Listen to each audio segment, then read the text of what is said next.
issued a statement Thursday on the eve of planned protest in the capital city of Baghdad, warning that the protest is unauthorized, thus subsequently illegal, and threatened to deal with anyone who was armed as a terrorist threat. This follows statements earlier in the week by Prime Minister Haider Abadi's office insisting that the war on terror is a historical responsibility and that protesters should leave them alone to focus on the war. His office has made similar statements in advance of other recent protests. Baghdad has faced major Friday protests off and on for months, with demonstrators seeking major reforms, including the replacement of the current cabinet with technocrats as a way to get a handle on the nation's corruption woes. Abadi made an effort to nominate such a cabinet months ago, but Parliament refused to vote on it, and in the face of protests, the whole matter was simply dropped. These previous protests also served as a pretext to add more troops to the Green Zone to keep protesters out, which has added to unrest in the country as security across the populated parts of Baghdad has been all but non-existent. When you hear the word lobbyist, you probably think about greedy corporations, but not all lobbyists are the same. Some are fighting for the freedoms you hold dear. Liberty Lobby LLC is doing just that in New Hampshire, working hard to represent you, not some special interest group. You can help by going to libertylobby.xyz, where your contribution will give us the tools we need to ensure that your voice is heard. Visit libertylobby.xyz today to find out more.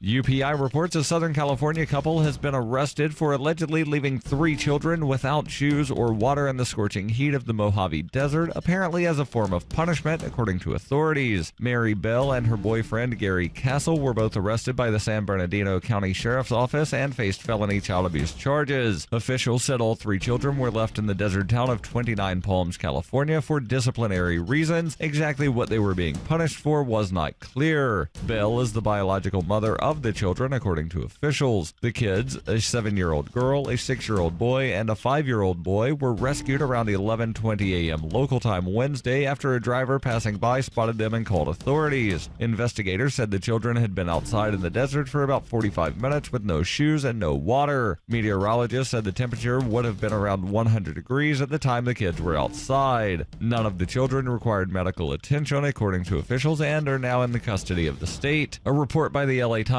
cited a sheriff's office spokeswoman as saying the couple and the children lived in a vehicle not far down the road from where the kids were found alone. Bell and Castle were placed in jail on $100,000 bail and are scheduled to appear in court on Friday.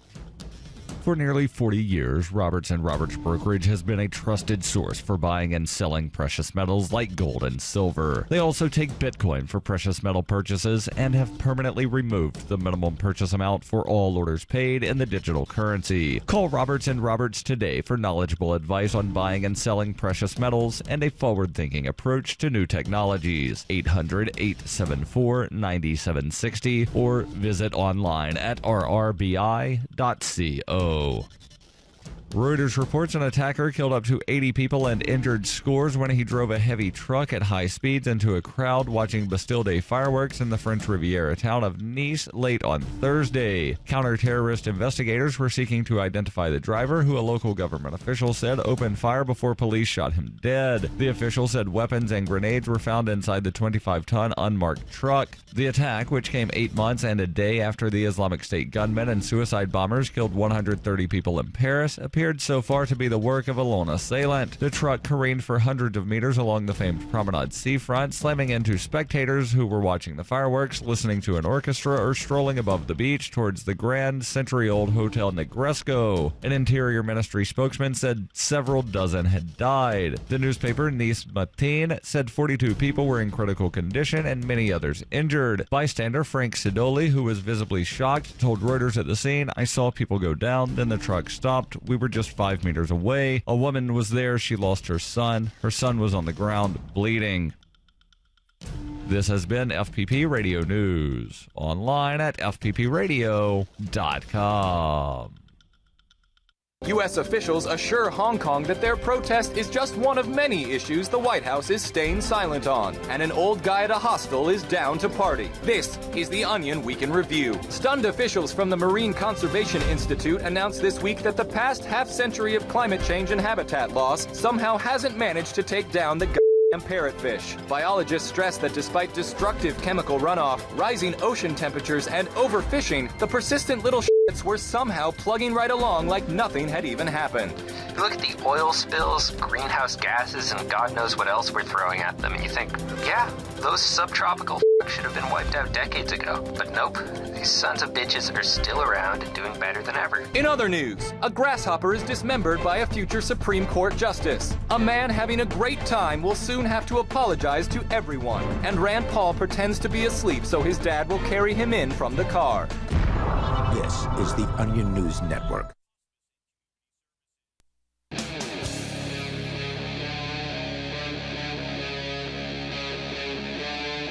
Free Talk Live. This is Free Talk Live. We'll give you the telephone numbers here momentarily so that you can call in and bring up whatever is on your mind.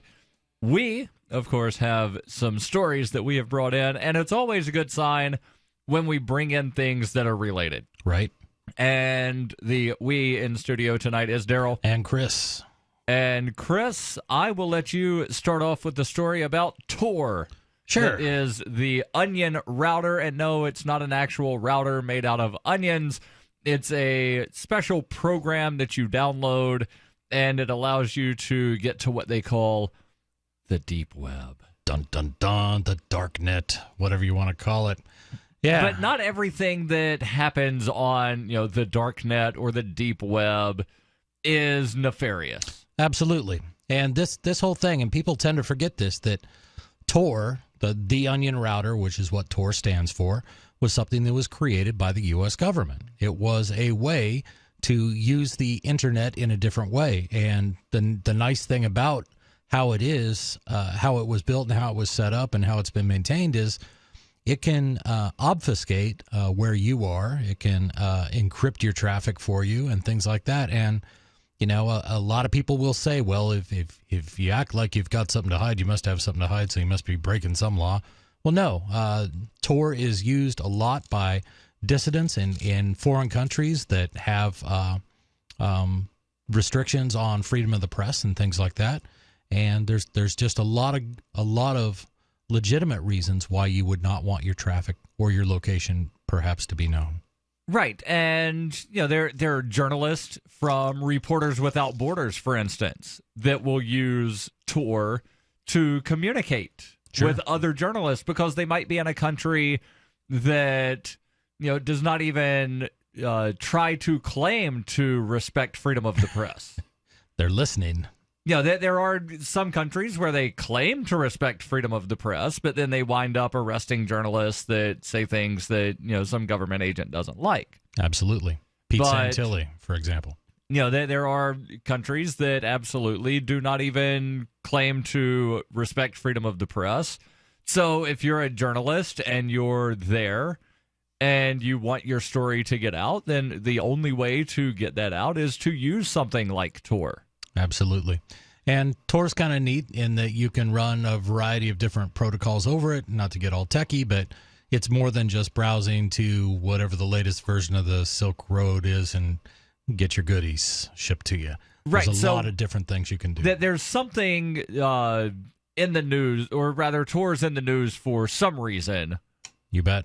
And I've got one story about it. You've got another. And these are, two completely different stories about why, some people, government agents specifically, don't like Tor, even though they created it. You bet. So the article I have is from the website torrentfreak.com, which is a pretty good website if you're interested in what's going on in torrents and in technology. The headline is Tor and Bitcoin Hinder Anti-Piracy Efforts. A new report published by the European Union Intellectual Property Office identifies a wide range of business models that are used by pirate sites. The organization, which announced a new collaboration with Europol this week, signals Bitcoin and the Tor network as two key threats to ongoing anti-piracy efforts. And when they're talking piracy, they're not talking sailing ships and guys with swords and parrots. They're talking about people making copies of movies and books and stuff like that. I can kind of see how they're saying that Tor would make it more difficult for them to stop copying of files. Right. But how does Bitcoin fit into this? Or are they just like throwing out buzzwords that they've heard of? Oh, well, Bitcoin, I've heard of Bitcoin, so let's just say that Bitcoin is making it harder, too. Yeah, well, they're going to make some allegations in this story, and we'll get to those. To avoid enforcement efforts, pirate sites often go to extremes to hide themselves from rights holders and authorities. Increasingly, this also means that they are using various encryption technologies to increase their resilience and anonymity. Several of these technologies are highlighted in a new report published by the European Union Intellectual Property Office, or EU IPO. The report gives a broad overview of the business models that are used to illegally exploit intellectual property. This includes websites dedicated to counterfeit goods, but also online piracy hubs such as torrent sites and file hosting platforms. EU IPO hopes that mapping out these business models will help to counter the ongoing threat they face.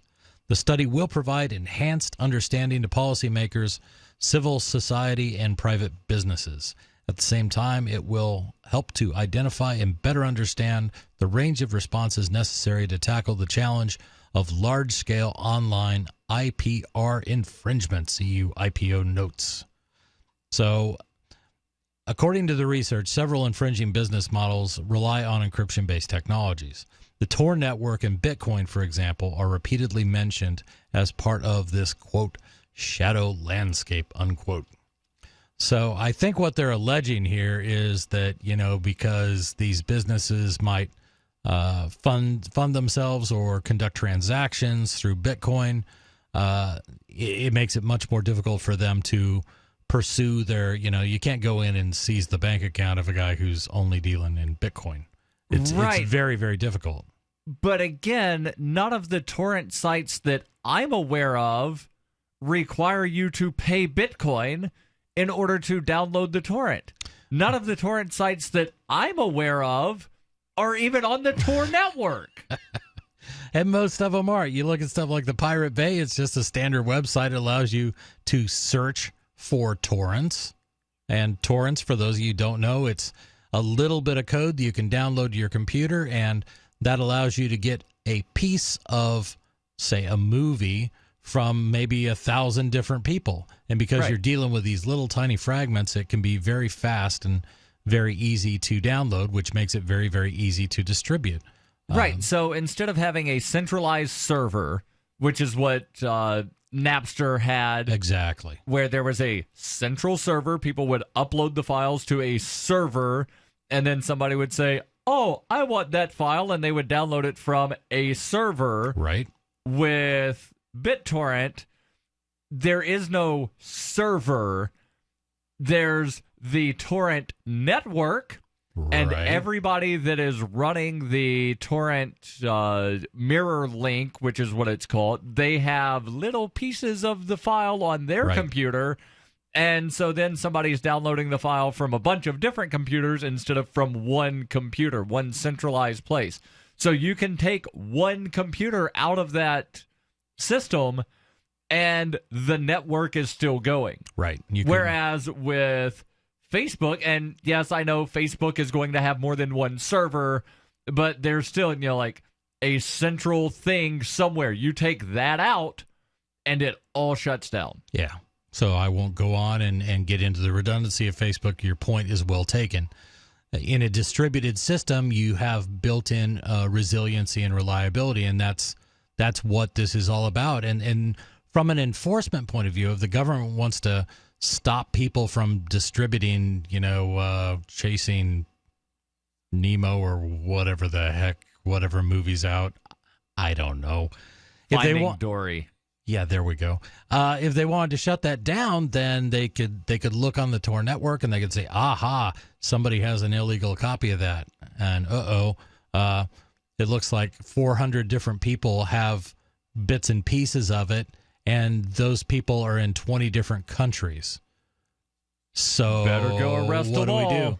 So really, most BitTorrent, I mean, they'll try to grab one person if they recognize an IP address, and they're doing a lot of things like that. But there's many, many ways that people use to obfuscate where they are and what the real IP address is. You can do something like a VPN, a virtual private network, to where it makes it look like you're connecting from somewhere else. You can use Tor. There's a lot of things that you can do. We'll touch on some of these, and, well, the NSA doesn't like it when you do those things. We'll talk about that as well as your calls and thoughts. 855-450-FREE. That's the toll-free call-in number, 855-450-3733. This is Free Talk Live. Every once in a while, you get information that's worth changing your life for. This is one such time. You can save up to and beyond 25% on all purchases at Amazon. You probably heard of Bitcoin and just not thought much about it. You certainly know that you can get competitive pricing at Amazon, but now you can get a 25% discount on nearly everything you need to live. I've just given you a huge raise, and all you have to do is claim it.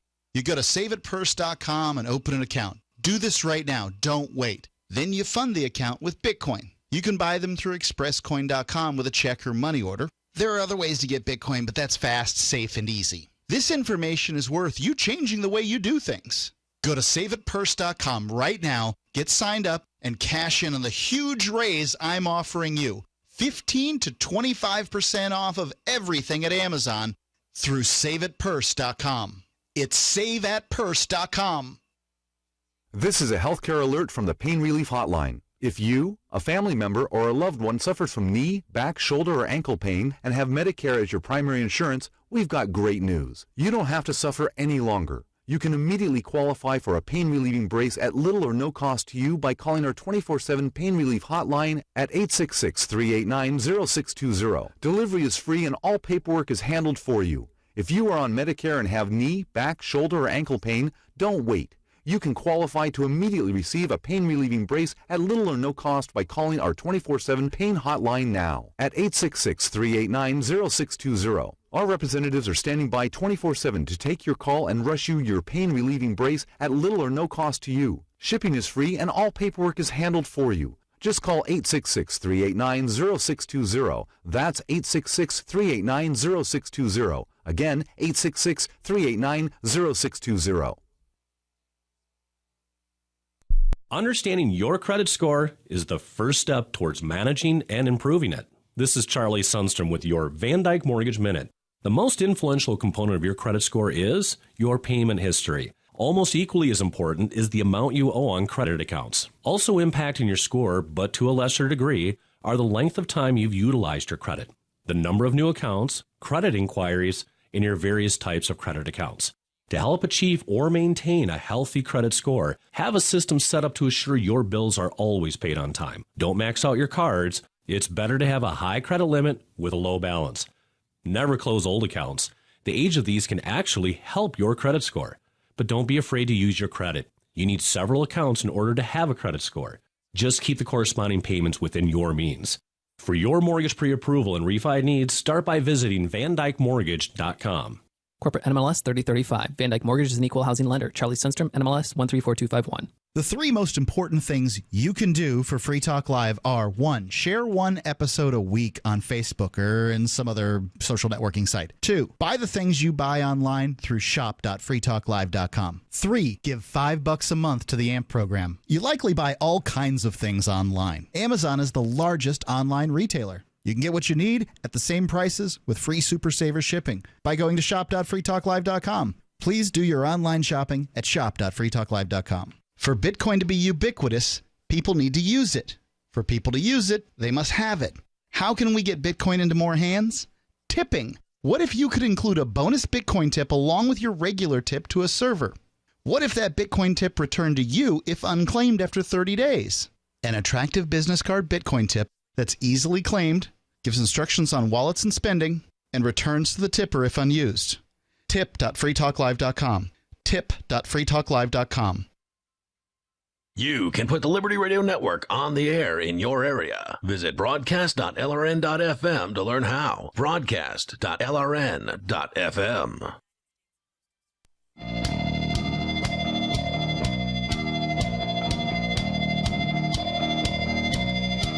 This is Free Talk Live, 855-450-FREE. That's 855-450-3733. We're talking Bitcoin and Tor, Tor being the onion router, specifically that the European Union doesn't like it when people use them. They say that it hurts their anti-piracy activities.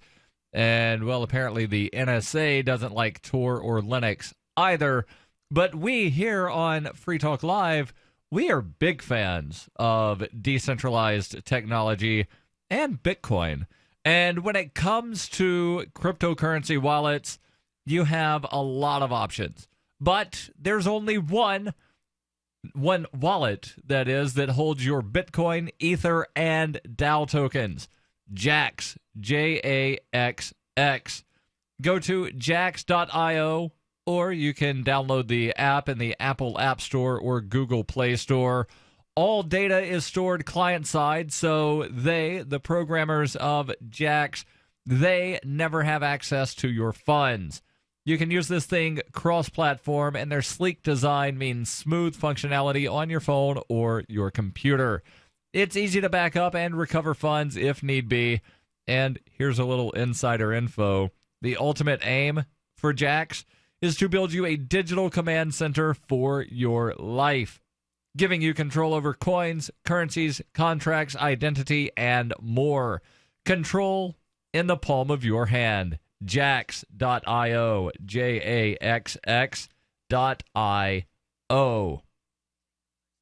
Now, Chris, you had the story about the European Union not liking Tor or Bitcoin, saying that it is hurting their anti-piracy activities. And, well, the EU, what was it, the EUIP something? EUIPO, or European Union Intellectual Property Office. Yeah, well, they're not the only ones that have an issue with decentralized technology. And actually, the NSA has a problem with some open source programs. I've got that story from digitaltrends.com. They say that fans of the Linux operating system Tails, the Amnesic Incognito Live system, use it because of the well-documented security and anonymity features it provides. The system utilizes a Tor browser, which also affords more anonymity to users while browsing sites on the internet. The Linux Journal is a monthly technology magazine and news site that focuses on topics related to Linux, obviously, and other open source programs. Linux fans are typically outspoken about the operating system and are quick to argue the benefits with OS X and Windows users. They have developed a reputation for being champions of open source and anonymity when it comes to computing. Tails and Tor users are not only fans of the operating system, but they are also focused on security. And Chris, I know firsthand that you are a fan of security. I do like it, yes. You're also a user of Tails. That would be correct. I don't know if you're using it right now. No, not right now, but I always carry around at least a USB key that's got it loaded up, so if I feel like I need a little extra layer of privacy, I can pop it into pretty much any machine, and off I go. Well, the NSA wants to keep an eye on you and a lot of other people because the NSA, this according to digitaltrends.com, the NSA recently became interested in these users' activities, reportedly labeling Linux Journal readers and users of both Tor and Tails as extremist. Dang it. I've got another reason that they can label me an extremist. Documents leaked in connection with, take a guess. Yep, Edward Snowden purportedly included X-Keyscore, a surveillance program that Snowden and anti-surveillance proponents criticized. Members of the Tor project obtained the X-Keyscore source code and reviewed it in detail. The Tor project discovered that the NSA flagged members of the Tor community and their related IP addresses for surveillance. The program flags any IP address involved in any web search for the term Tails or Tails meaning. The program refers to Tails Linux distribution as a cosmic mechanism advocated by extremist and extremist forums, according to TechPost. Yeah, I'm actually looking at the code right now. It's a very short definition for the X key score rules. But yeah, it's pretty clear. If you're looking for Tails, then yeah, you've shown up an X key score. Some speculation exists that a second leaker, in addition to Snowden, helped provide and possibly decipher the source code, but no supporting evidence of this has yet come to light. In response to the allegations, the NSA released an official statement saying the NSA collects only what is authorized by law to collect for valid foreign intelligence purposes. Right. Do you believe that?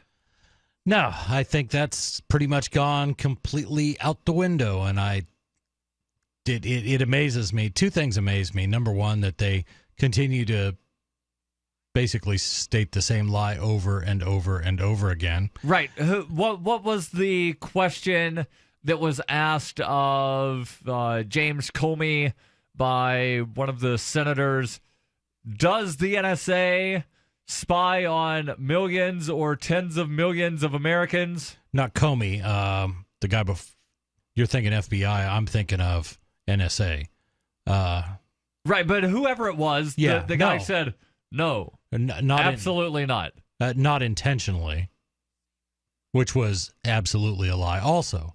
So at least back in the day, and I'll take you guys back to like the early 80s and the late 70s when countries still spied on their own citizens. But back in the earlier days of the NSA, what the NSA would do is work with GCHQ in England, and they would basically push the data back and forth. So because the NSA couldn't spy on American citizens, they would provide all of the phone calls and everything that was going on in America to the English, who would then decode it and then analyze it and do all that and let us know if anything popped up.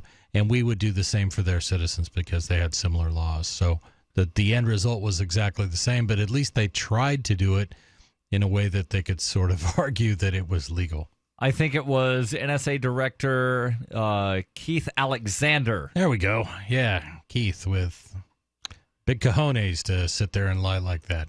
Yeah, and he didn't intend to lie, so therefore it's not perjury, I guess, is the new standard if you're a government official. I forgot we have that defense now. This is great. Only if you're a government official. All right. Because after all, the whole Hillary, she didn't intend to break all of the laws that we said that she violated. But, yeah, you try that. I didn't intend to. Doesn't matter. Intent's not one of the elements of this crime, sir. How was she ever going to know that the Chinese and Russians were going to hack that server in her basement? I mean, really, you don't think of these things, do you? Well, she didn't intend for them to hack the server. Yeah, see? Your calls and thoughts are welcome. 855-450-FREE. This is Free Talk Live.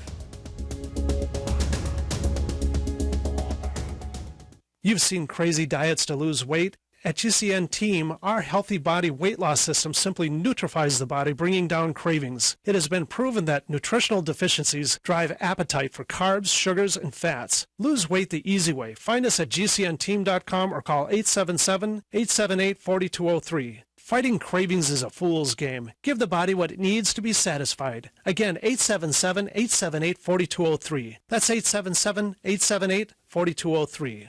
Looking for that edge during those intimate moments? We see many ads for enhancement, but the side effects include death. At GCN Team, we should change the Healthy Body, Brain, and Heart Pack to the Healthy Libido Pack. The brain and heart are not the only organs that require a healthy vascular system. For proper blood flow at the right moment, go to GCNteam.com or call 877-878-4203. That's 877-878-4203. That's 877-878-4203.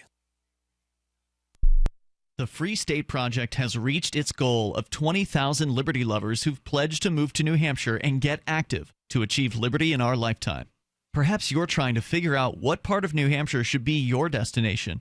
If so, consider Keene. You'll find more than 150 reasons to move to Keene at move.freekeene.com. Keene is famous for its historic, publicity-generating activism, as well as being the liberty media capital of the world. It's home to freekeene.com, New Hampshire's destination for liberty activism, news, and opinion. For years, we've been compiling over 150 reasons to move to Keene at move.freekeene.com, where you'll learn about some of what's happening here and what makes Keene a great place to live. If you love liberty, you'll probably enjoy anywhere you end up in the Shire. But do your due diligence first. Please visit move.freekeene.com for the full list of over 150 reasons to move to Keene. That's move.freekeene.com. We've all heard about blockchain assets like Dogecoin, Ether, and Ripple. Bitcoin isn't the only player in the blockchain game any longer. And for those of us wondering how to get our hands on these digital assets, finally, there's a solution. Shapeshift.io allows you to buy and sell between your digital assets and Bitcoin instantly between your own digital wallets. I've used it with ease. Shapeshift.io. There's no account or email address needed. You send them the crypto you want to sell. They send back the crypto you want to buy. It's that easy. Shapeshift.io.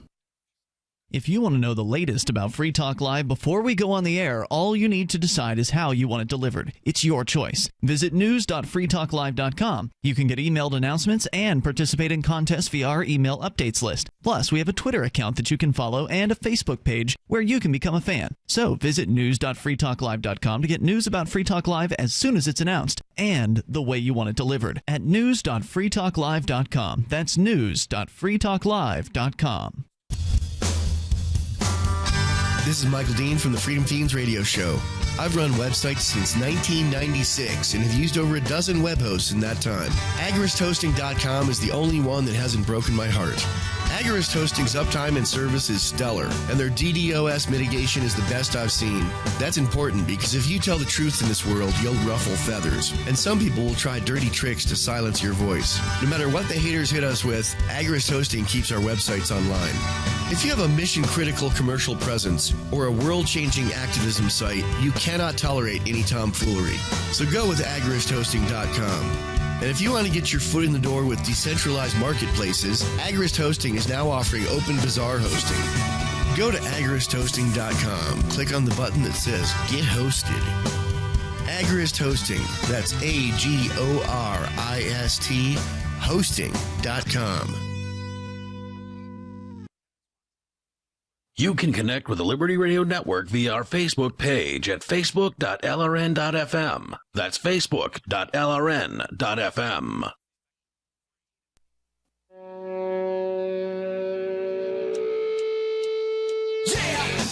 This is Free Talk Live, 855-450-FREE. That's 855-450-3733.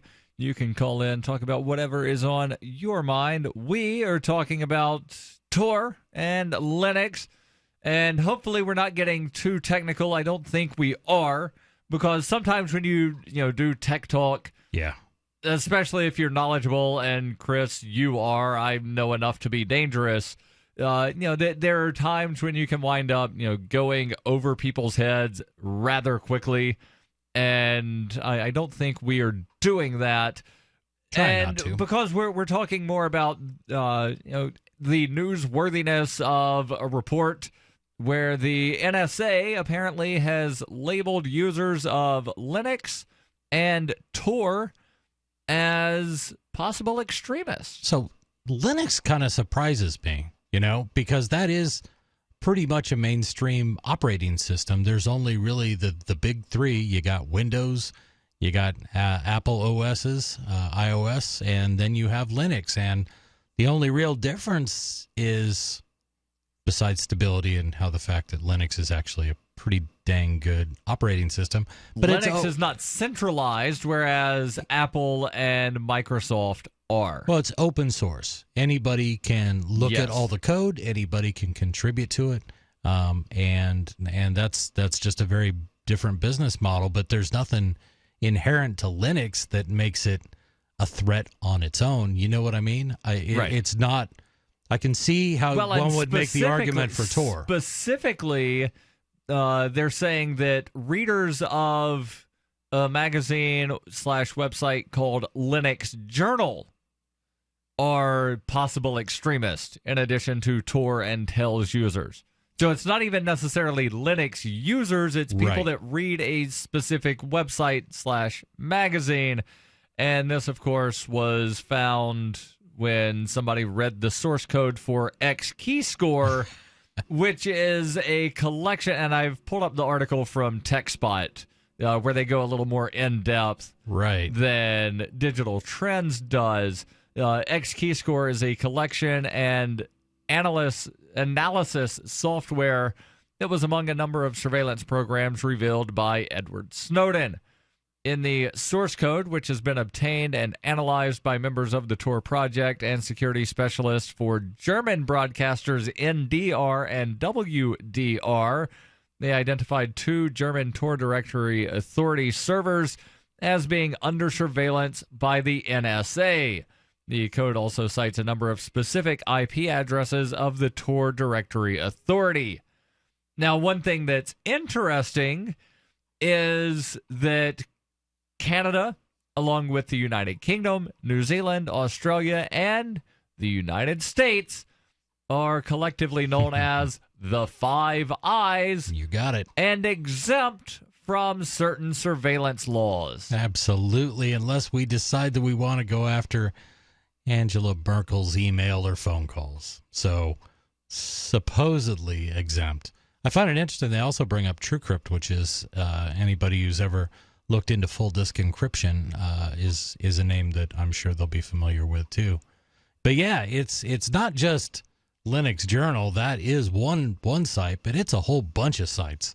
So yeah, I've got a partial list here from TechSpot where they say aside from Linux Journal, other monitored websites include privacy.li, freeproxies.org, Hotspot Shield, Megaproxy, Freenet, Centurion, and an anonymous email service called MixMinion.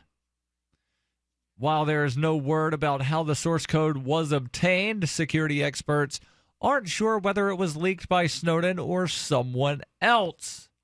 Back to the article from Digital Trends. They say the statement, that being the statement where the NSA claims that they only collect what is authorized by law to collect on foreign intelligence, or rather for foreign intelligence purposes, that statement emphasized that strict oversight and compliance processes are supposedly in place to ensure that programs like X-Keyscore are used as intended and as allowed by law. And again, they mention that the United Kingdom, New Zealand, Canada, Australia, and the U.S. are exempt from surveillance of this kind. So let's go back a year or two. We had this guy who showed up out of the blue, Edward Snowden. Yes. He comes forward. He's got a ton of documents. He's got all this stuff he's smuggled out of the NSA. He gets it into the hands of some good, responsible journalists who slowly and carefully put this out to the masses so that we reveal what's going on inside the NSA. Yes. And then Congress holds hearings, and there's hand-wringing, and there's pounding on fists on tables, and we've got to stop this. And what has ever changed? Well, they passed that thing that they call the Freedom Act, that now instead of the NSA collecting all of your data, your phone company collects the data and hands it over to the NSA whenever they're asked for it. Right. So for those of you listening who think we fixed this problem a couple years ago or feel like it just sort of went away on its own, it hasn't. We're talking about the same programs. We're talking about X-Keyscore. Right. This came out years ago. Now, one of the things that has annoyed me greatly and tremendously is that just a few months before Edward Snowden ever leaked any of his documents, the U.S. Supreme Court threw out a case where they said, you can't sue for being spied on because there's no proof that you're being spied on. You just think you're being spied on. So no case for you. And then Edward Snowden comes out with these documents. Right. And Congress voted to wind up continuing funding all of these NSA programs, and then about a week later, some of the documents came up. Oh, the NSA is doing that thing that you just voted to continue funding. Right. And they've never brought it back up to vote to repeal the funding since they had that one vote. They were 12 votes short. 12 votes! Yeah. And they have not brought it back up because John Boehner and now Paul Ryan don't want to bring it back up. No, of course not. This is the system, and the NSA and the powers that be are more interested in control, and for them to feel like they are in control, they have to know everything about what you and everyone you know is doing, thinking, saying. They're going to wrap it all in this is all about terrorism. It's not. There's absolutely no reason and there's no constitutional backing for this to occur. And, we'll sit here and have a debate. Well, because of terrorism, it's still outrageous and it should not be happening. Of course, but you get this argument that anything for safety, and we're going to hear this again after the tragedy that happened in Nice, France, and after every single one of these tragedies, it's going to be a call to, we have to do more. We have to become more invasive in your lives. You're going to have to sacrifice some of your rights for a little bit more security. The older I get and the more I learn, the more I think that George Carlin was absolutely right. It's a big club. We ain't in it. And it's the same club they used to beat us over the head and get us to comply. A little bit more from this article on digitaltrends.com. They say other OS proponents may consider Linux users to be a unique or eccentric group of users, but the application of the term extremist blanket label has been created, or rather has created a strong backlash in the tech community. And I would say rightfully so. People that want privacy, that want to be secure in their persons, papers, and effects. That sounds familiar, Darryl. Yeah, they're not that's the Fourth extremists. Amendment. Yeah. We're not extremists because we don't want to be spied on. There was somebody else other than Hillary that said if you've got nothing to hide, you've got nothing to fear. I think his name was Goebbels. I think you're right. Yeah, you may be familiar with the guy. He worked hand in hand with another guy that you may have heard of, Adolf Hitler. Yeah, this is very horrible. This is Free Talk Live. Your calls and thoughts welcome. 855-450-FREE. This is a life-changing message for anyone with sleep apnea who is on the go and tired of dragging around a big, bulky home CPAP device. MiniCPAP.com now offers a portable device that's as small as a soda can and weighs less than a pound. For even more freedom, you can add a battery that's as tiny as a deck of cards. It's called the Transcend Mini CPAP, and right now you can try it risk-free for 10 days by calling 1-800-941-9483. Transcend is the world's first portable mini CPAP device. It gives you the freedom to sleep in total comfort anywhere you are. Our smallest and most advanced portable design ever, Transcend is so small and so light you can fit it in your briefcase or purse to use anywhere you go. It's FAA compliant too, so you can even sleep comfortably while flying. Enjoy the freedom to sleep comfortably anywhere. Call minicpap.com now for your 10-day at-home trial. 1-800-941-9483. That's 1-800-941-9483. Dangerous blood clot device alert. If you or a loved one had an IVC filter placed to prevent blood clots from traveling to your heart or lungs and suffered an injury, you may be entitled to substantial financial compensation. The FDA warns that IVC filters may cause serious complications, such as heart or lung damage, internal bleeding, and even death. These dangerous blood clot devices can break, and the metal fragments can travel to your heart or lungs, causing serious injuries. If you or a loved one suffered organ damage or other injuries from an IVC filter, you may be entitled to substantial financial compensation. Act now. Time is limited to file a claim. For a free consultation and free information, call Injury Help Desk at 800-478-1507. 800-478-1507. 800-478-1507. This is an advertisement. Paid non-attorney spokesperson. InjuryHelpDesk.com is responsible for this advertisement. Principal office, Las Vegas, Nevada. Is spreading the message of liberty and peace around the globe worth 15 cents per day to you? As you may already know, in addition to our internet feed, LRN.FM broadcasts on free-to-air satellite across North and Central America, as well as sub-Saharan Africa. Last year, we did a fundraiser that successfully covered the costs of continuing our African channel. This year, we're hoping to raise enough to fund a new satellite signal that will cover Europe, North Africa, and much of the Middle East. You can donate as much or as little as you like via the Indiegogo campaign at fund.lrn.fm. And there are perks available like sitting in on your favorite LRN.FM show, exclusive shiny badges, or even naming a satellite channel. Please contribute now at fund.lrn.fm and help us continue our satellite broadcast to multiple continents. The fundraiser ends August 19th, so please visit fund.lrn.fm today, and thank you for your help. That's fund.lrn.fm. Here's a chance to do a little activism while you're cruising Facebook, Twitter, or Google+.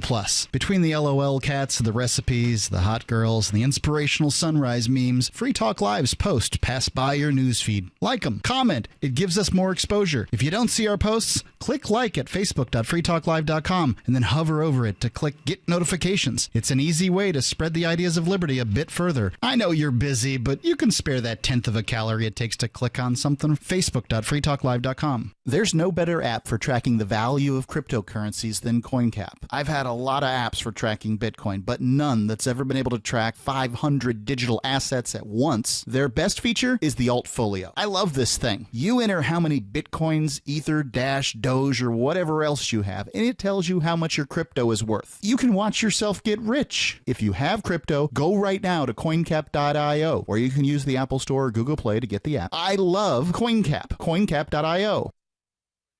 While our satellite channel is free to listen to, it's not free for us. You can help us cover our satellite costs with the chip-in on the right side of the page at lrn.fm.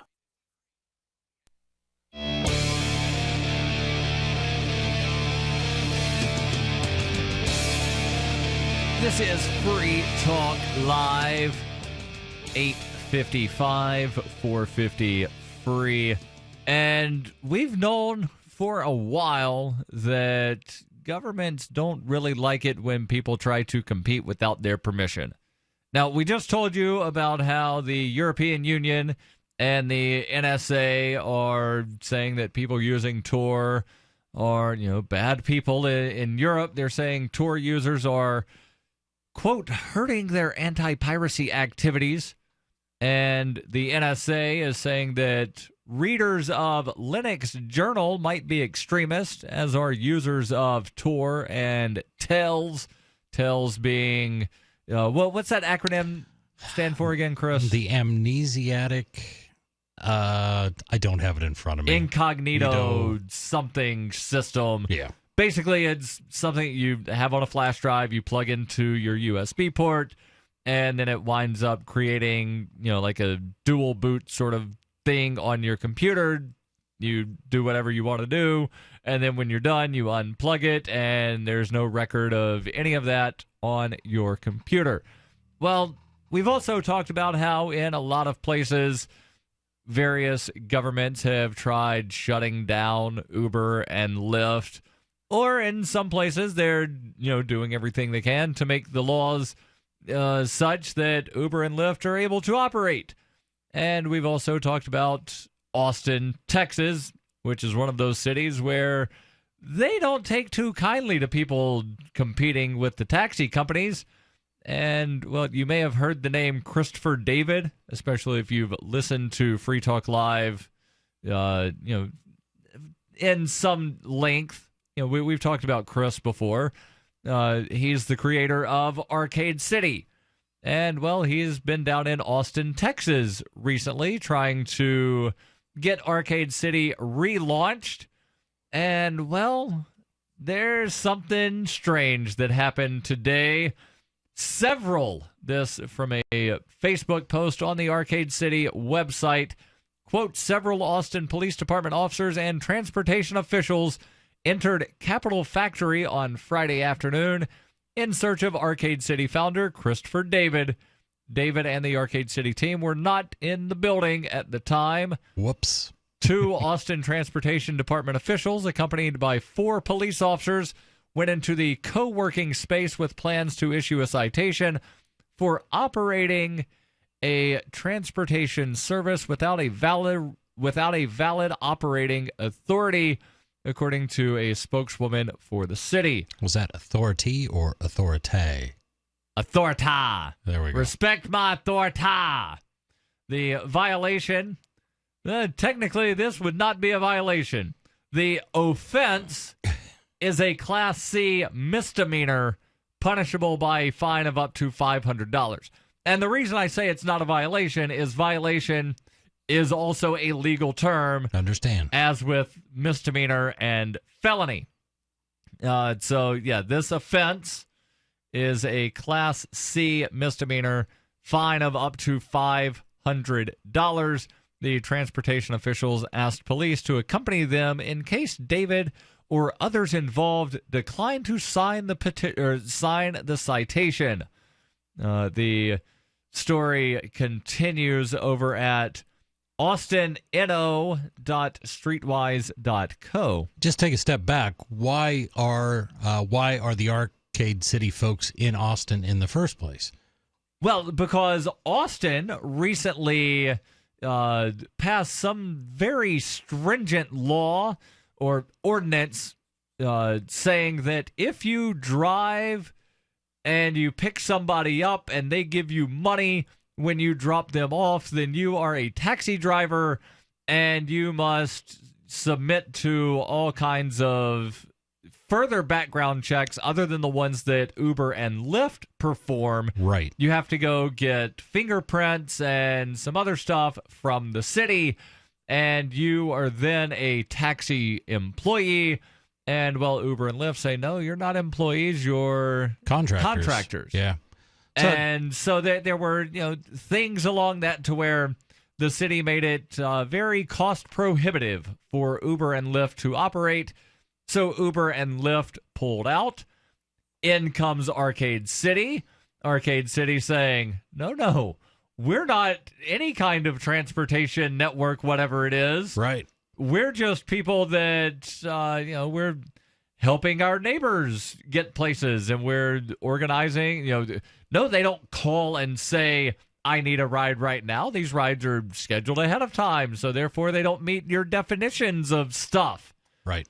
And, well, Austin PD seems to disagree. And this is the key point. I mean, we've seen a shift in parts of the economy, I will say, towards this sort of gig economy where people do certain specific things for the exchange of money and services, which is great. And this whole story, since it started, even before Arcade City popped up, about how many different municipalities and states and different government levels of government were trying to fight Uber and Lyft, and now they're trying to make it tough for Airbnb, saying that now you're officially hotels and all the regulation comes along with it. But there's nobody complaining about couchsurfing.com.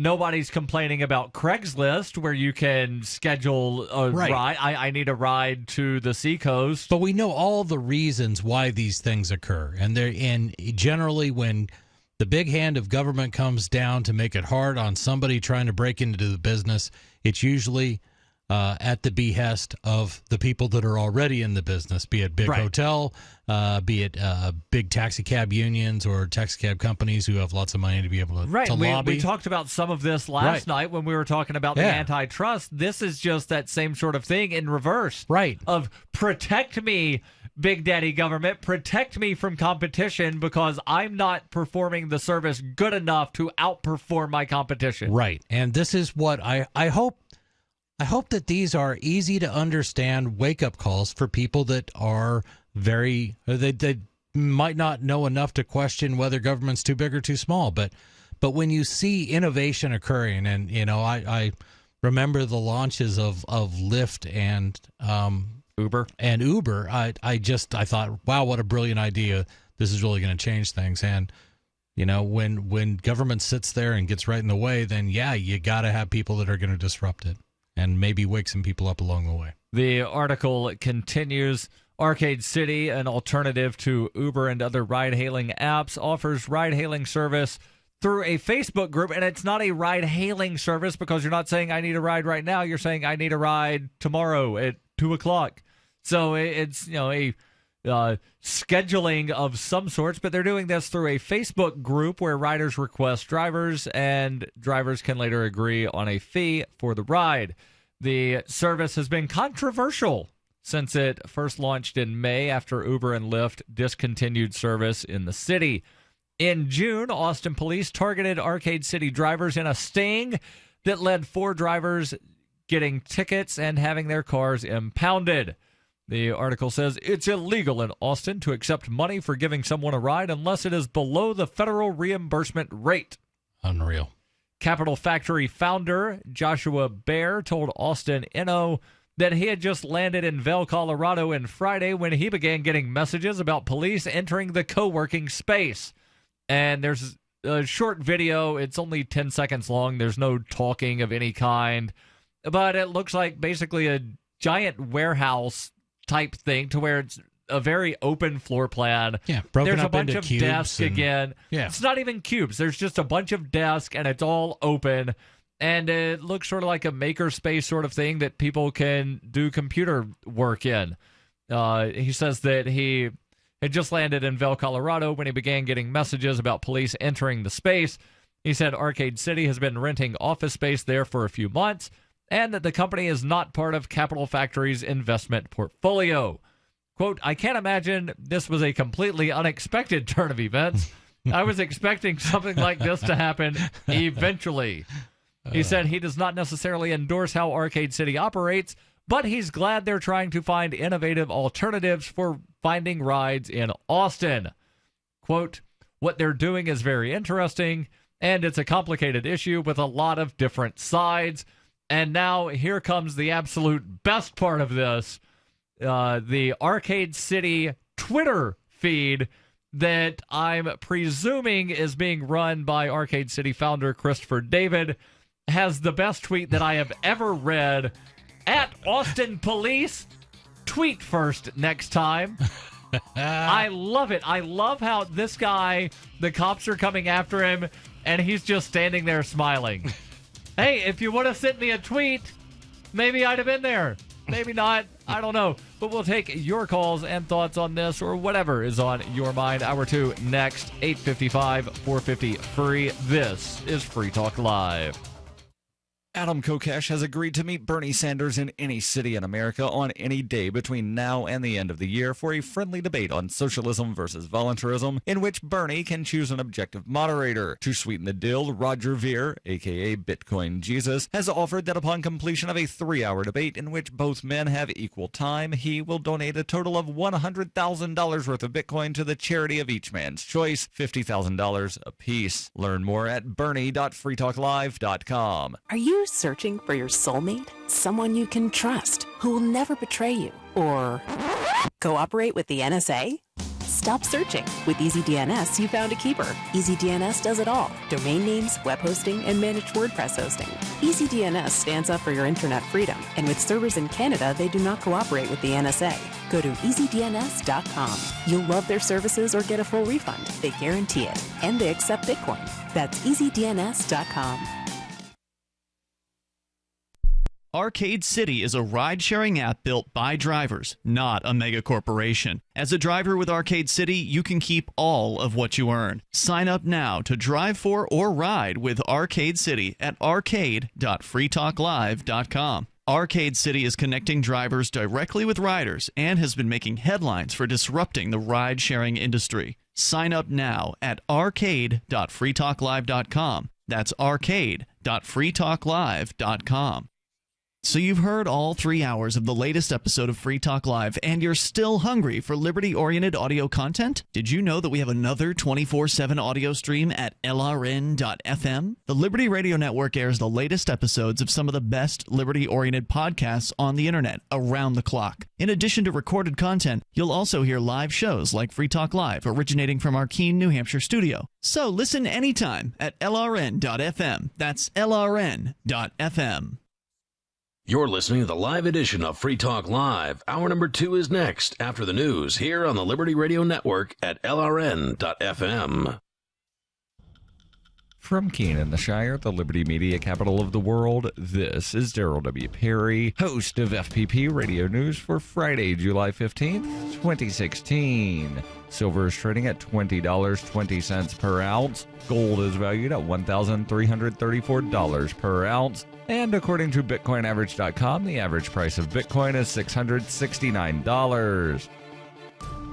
Antiwar.com reports Iraqi security forces issued a statement Thursday on the eve of planned protest in the capital city of Baghdad, warning that the protest is unauthorized, thus subsequently illegal, and threatened to deal with anyone who was armed as a terrorist threat. This follows statements earlier in the week by Prime Minister Haider Abadi's office insisting that the war on terror is a historical responsibility and that protesters should leave them alone to focus on the war. His office has made similar statements in advance of other recent protests. Baghdad has faced major Friday protests off and on for months, with demonstrators seeking major reforms, including the replacement of the current cabinet with technocrats as a way to get a handle on the nation's corruption woes. Abadi made an effort to nominate such a cabinet months ago, but Parliament refused to vote on it, and in the face of protests, the whole matter was simply dropped. These previous protests also served as a pretext to add more troops to the Green Zone to keep protesters out, which has added to unrest in the country as security across the populated parts of Baghdad has been all but non-existent.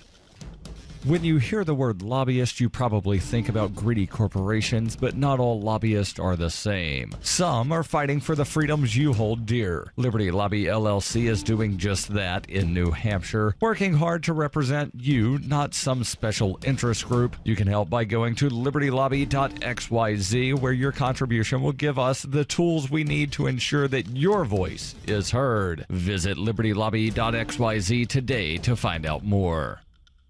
UPI reports a Southern California couple has been arrested for allegedly leaving 3 children without shoes or water in the scorching heat of the Mojave Desert, apparently as a form of punishment, according to authorities. Mary Bell and her boyfriend Gary Castle were both arrested by the San Bernardino County Sheriff's Office and faced felony child abuse charges. Officials said all 3 children were left in the desert town of 29 Palms, California for disciplinary reasons. Exactly what they were being punished for was not clear. Bell is the biological mother of the children, according to officials. The kids, a 7-year-old girl, a 6-year-old boy, and a 5-year-old boy, were rescued around 11:20 a.m. local time Wednesday after a driver passing by spotted them and called authorities. Investigators said the children had been outside in the desert for about 45 minutes with no shoes and no water. Meteorologists said the temperature would have been around 100 degrees at the time the kids were outside. None of the children required medical attention, according to officials, and are now in the custody of the state. A report by the LA Times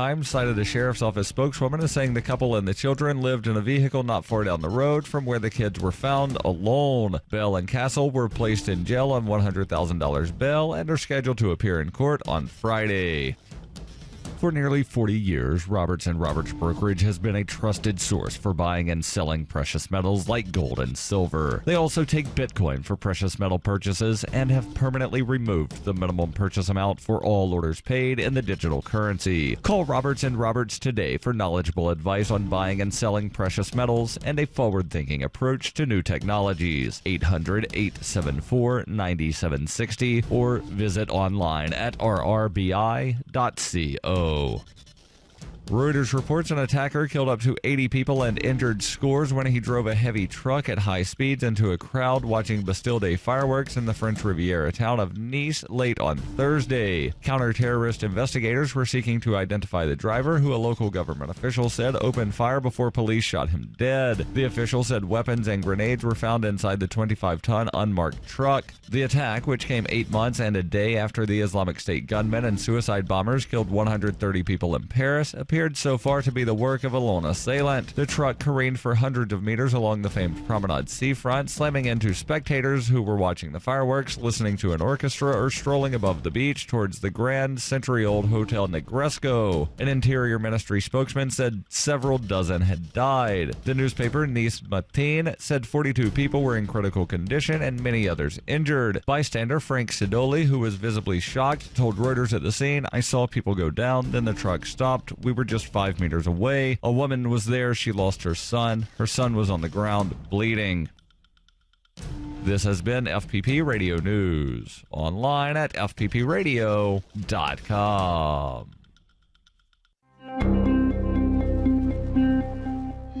The Surgeon General warns teens the cinnamon challenge is not for pussies. Taylor Swift is now dating the Watertown boat, and a middle-aged funeral director buys a flashy red hearse. We pity your pathetic dependence on this for your weekly news, but here we go anyway. This is the Onion Week in Review. A study released this week by the National Institutes of Health confirmed that for the 25th straight year, wolf attacks remain the leading cause of death in the United States. The Human Health Agency's findings confirmed that being viciously killed by a ravenous wolf claimed the lives of over 800,000 Americans last year alone, with researchers adding that one person in the United States dies every 40 seconds from a violent wolf attack. The mortality rate associated with wolf attacks vastly outstrips the death tolls of cancer, stroke, and chronic respiratory disease.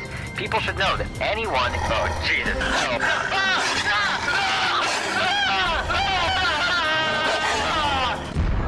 This is the Onion News Network.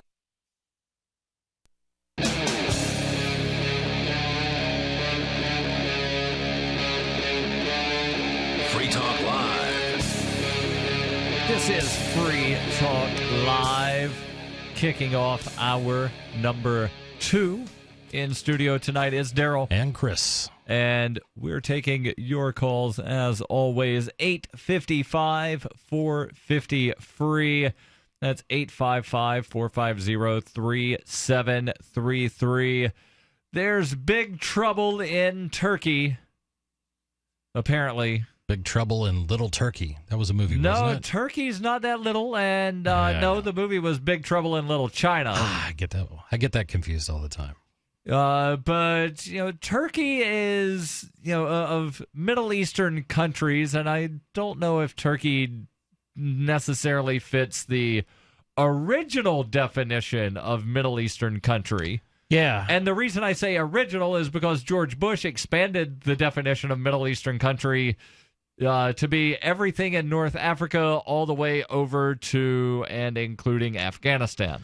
Yeah, and Turkey is a longtime ally of the United States. Right, and Turkey also, they're formally, or rather, formally, not formerly, formally a non-religious country. They're secular country.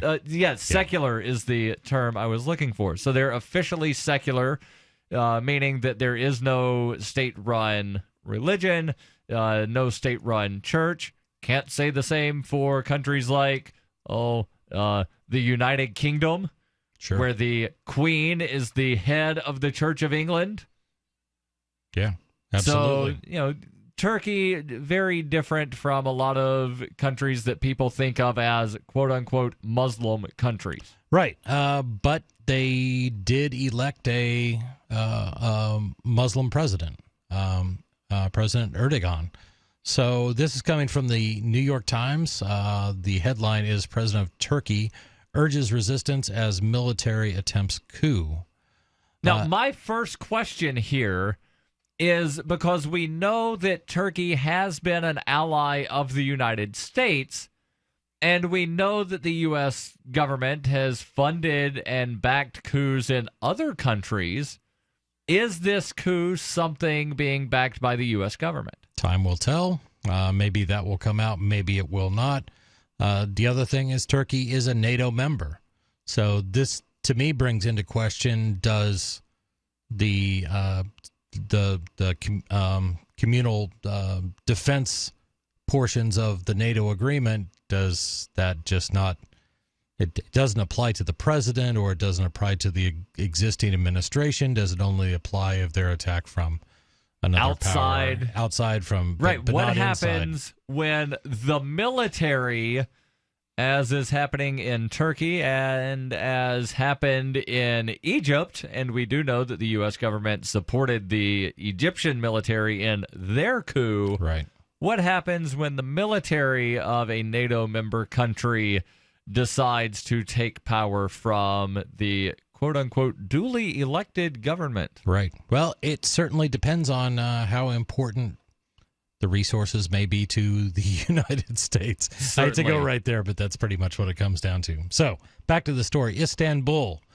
Military factions in Turkey attempted to seize control of the country Friday night, setting off a furious scramble for power and plunging a crucial NATO member and American ally into chaos in what already was one of the world's most unstable regions. Martial law was declared in Turkey, which has been convulsed by military takeovers at least 3 times in the past half-century. President Recep Tayyip Erdogan, which I apologize to President Erdogan if I'm slaughtering his name. Erdogan, I believe, there is we how go. it's pronounced. Okay, the Islamist president who has dominated politics for more than a decade and sought to exert greater control over the armed forces was forced to use his iPhone's FaceTime app from an undisclosed location to broadcast messages beseeching the public to resist the coup attempt. Quote, "There is no power higher than the power of the people," unquote, he said in a night of wild confusion and contradictory accounts of who was in control. Let them decide what they will do what they will at public squares and airports. After Mr. Erdogan spoke, many of his followers obeyed his orders to go into the streets, and mosque loudspeakers exhorted his supporters to go out and protest against the coup attempt.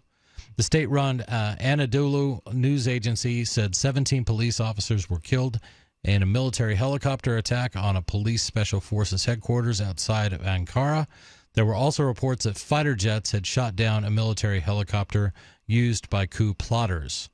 The United States Embassy said in a statement that, quote, "shots had been heard in Ankara," unquote, and urged American citizens to take shelter.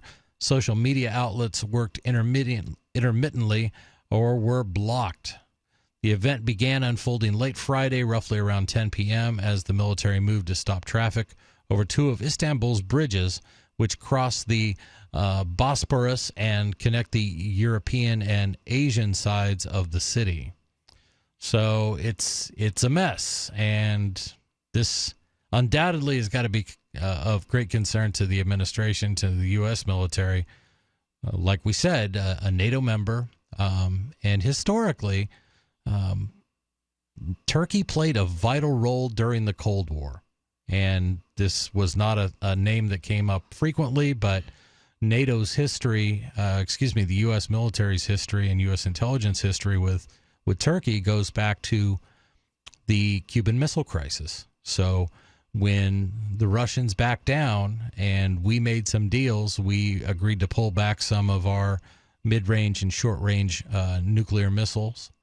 Then part of that deal was also that we would be allowed to place some monitoring sites in Turkey. And even though Turkey is, an ally of the U.S. government, there's sort of a tenuous relationship because the U.S. government will give funds to the Kurds. Right. And the Turks, specifically the Turkish government, doesn't take too kindly to the Kurdish separatists, some of whom live in area claimed by Turkey. Right. So, Turkey doesn't like, or at least the government of Turkey, or what was the government of Turkey, it might now be the Turkish military running the country, but the former or possibly still government of Turkey doesn't like the fact that the U.S. government is funding a group that they see as terrorists. As a threat. Yeah, absolutely.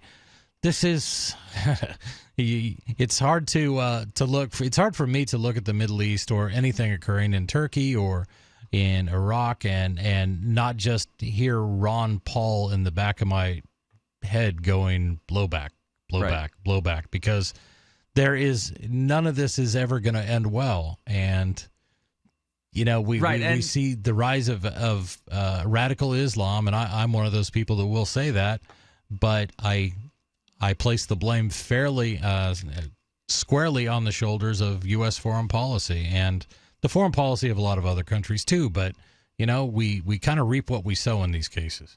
Right, and there was the famous quote by George H.W. Bush in talking about Iraq, I believe it was, or Iran, one of the two, where he said, "The enemy of my enemy is my friend."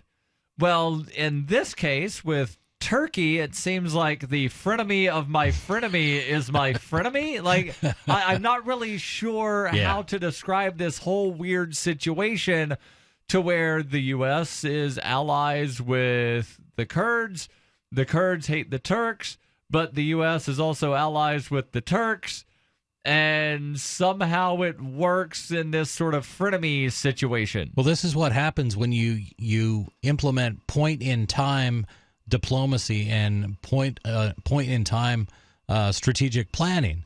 So, what do you mean by point in time? So at some point in time, it was determined that it was a good idea to support this country or this dictator or this president. And as things evolve, we don't anticipate all these. We can't anticipate all the unintended consequences of our actions. The seen versus the unseen, and we might be able to get into that a little bit more, as well as your calls and thoughts. 855-450-FREE. This is Free Talk Live. If you're considering going back to school, ask yourself the following questions. Do you need the flexibility to take classes on your schedule? Do you have college credits you need transferred? Do you want to earn a quality degree from a world-renowned university? If you answered yes to any of these questions, Arizona State University is the perfect school for you.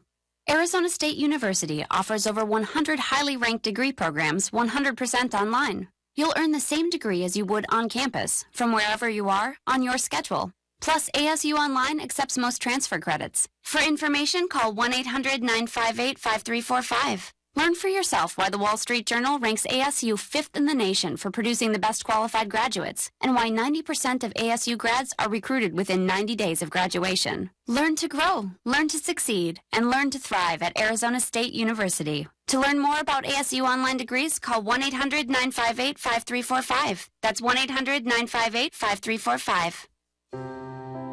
Are you worried about your mom or dad living alone in their house? Hi, I'm Joan London. Listen, I know how difficult it is to find senior care for someone you love. That's why I recommend a free service called A Place for Mom. They are the nation's largest senior living referral service. Call A Place for Mom today. To receive free information on senior living communities in your area, call A Place for Mom at 1-800-704-6182. A Place for Mom offers free one-on-one advice from local advisors and a personalized list of senior living communities you can visit. If you have questions about senior care for your mom or dad, there's a place for answers, A Place for Mom. Call A Place for Mom in the next 10 minutes to get your free ebook on financing senior care, as well as free information on senior living communities in your area. Call 1-800-704-6182. That's 1-800-704-6182.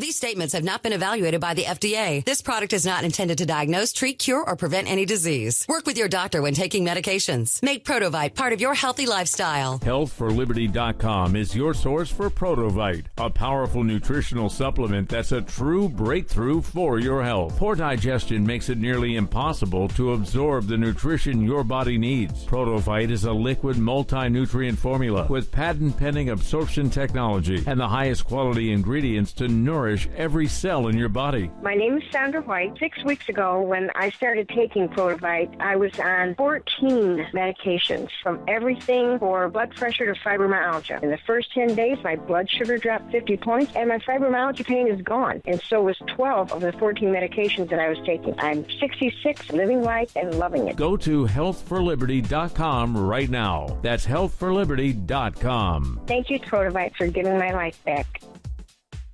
LRN.FM is proud to announce our official listening apps for Android and iOS devices. Now you can easily tune into our streams anywhere, anytime on your smartphone or tablet. Just visit apps.lrn.fm or search for LRN.FM in the Android or Apple app stores. Please download, rate us 5 stars, then share the link on your social media and let your friends and family know how you're listening to LRN.FM. Download it now, free, at apps.lrn.fm. This is your Robertson Roberts Brokerage Daily Precious Metals Update. In early trading Friday, gold is $10 lower at $1,325 per ounce, and silver is 21 cents lower at $20.13 per ounce. Bitcoin is currently trading at $661 US. Robertson Roberts Brokerage has been helping clients buying and selling precious metals for nearly 40 years. For more information, give us a call at 800-874-9760 or visit us online at rrbi.co. Help get LRN.FM into more ears. Visit promote.lrn.fm for a free bumper sticker, flyers, banners, graphics, and more. Promote.lrn.fm.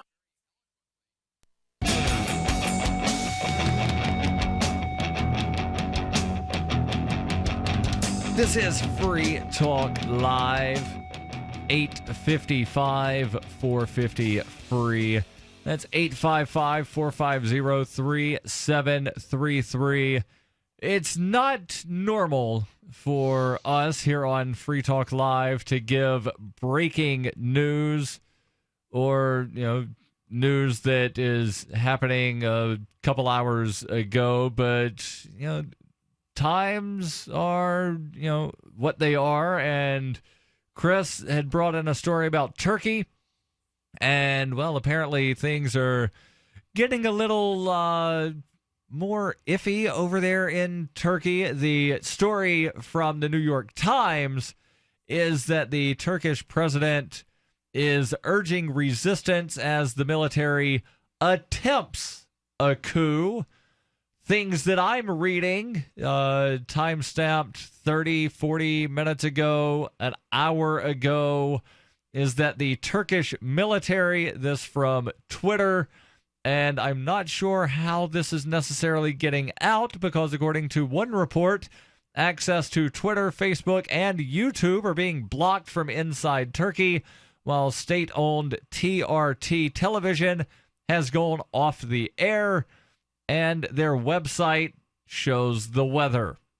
But nonetheless, information is coming out.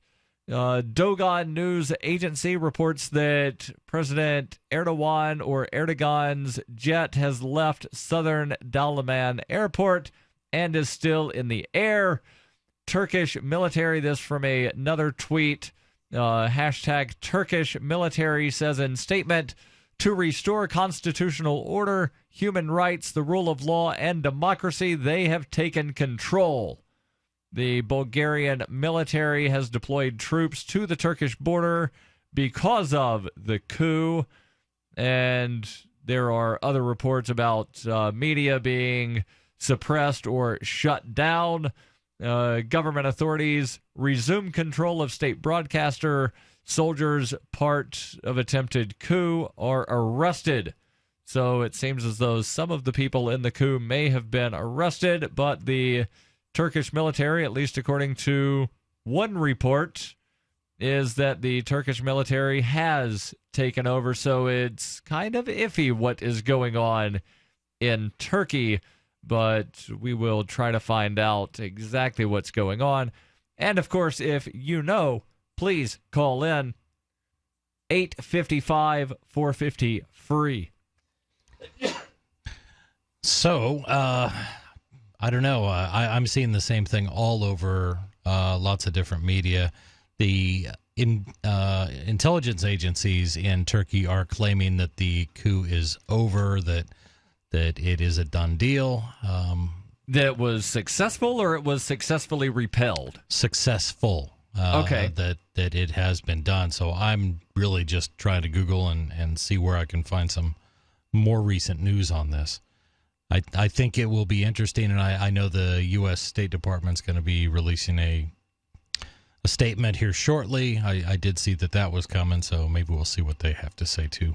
Right. So let's jump back into, even though it's not necessarily the most up-to-date information, but this article from the New York Times, where there were reports of gunfire in Istanbul's central Taksim Square, where supporters of the Turkish president had gathered, but there were no reports of injuries, and it appeared that security forces were being restrained.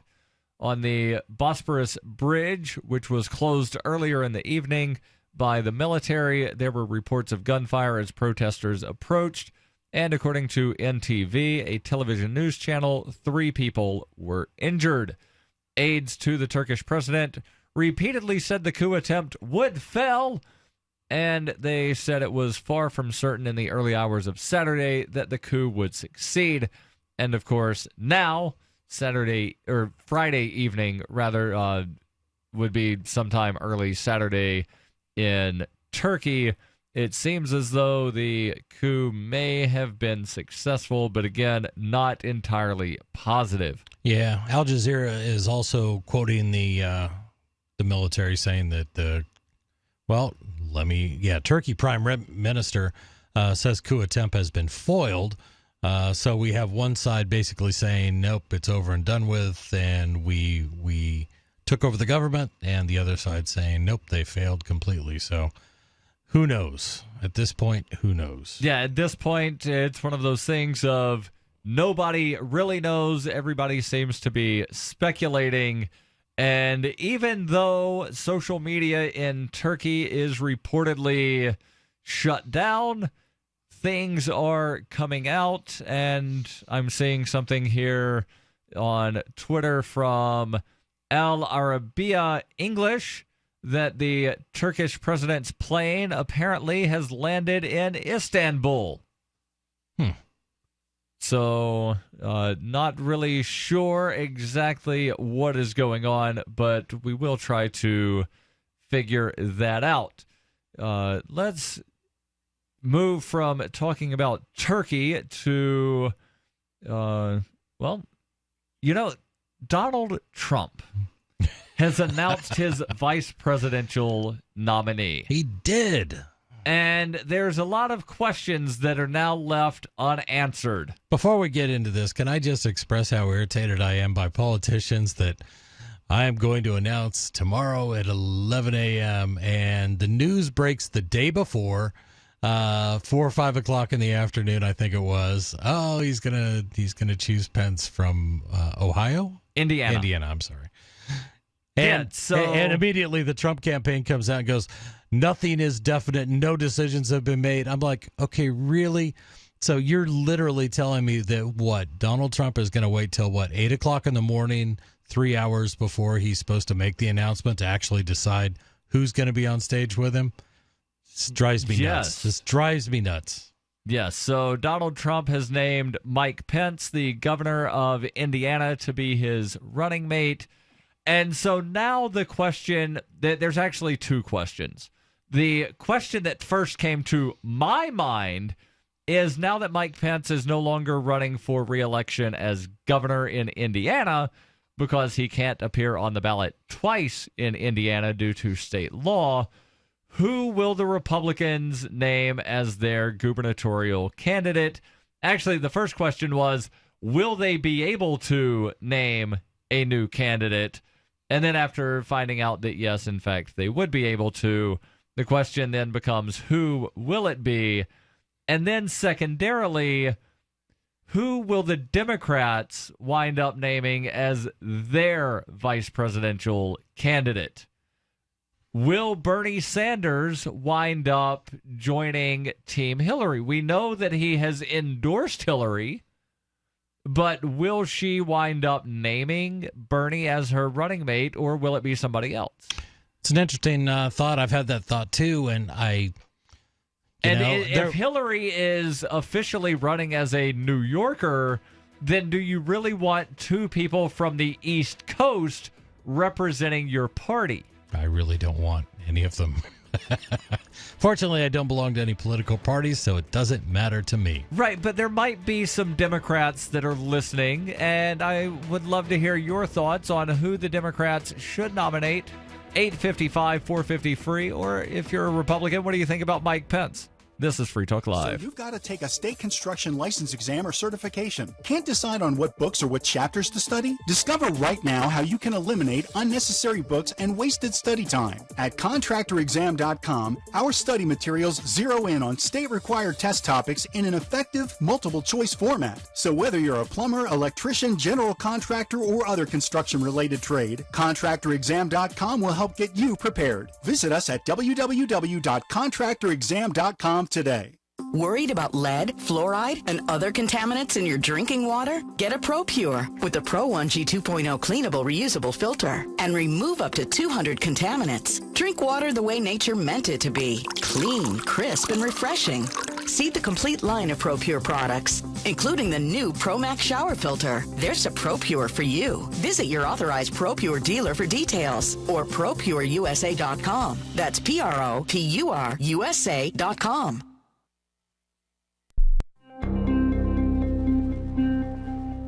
Frustrated with his increased workload and a litany of interpersonal problems, CLG software project manager William Garston brought a list of grievances Thursday to his supervisor Todd Watkins, an utterly powerless office functionary with no actual ability to resolve any problems. Oh, no.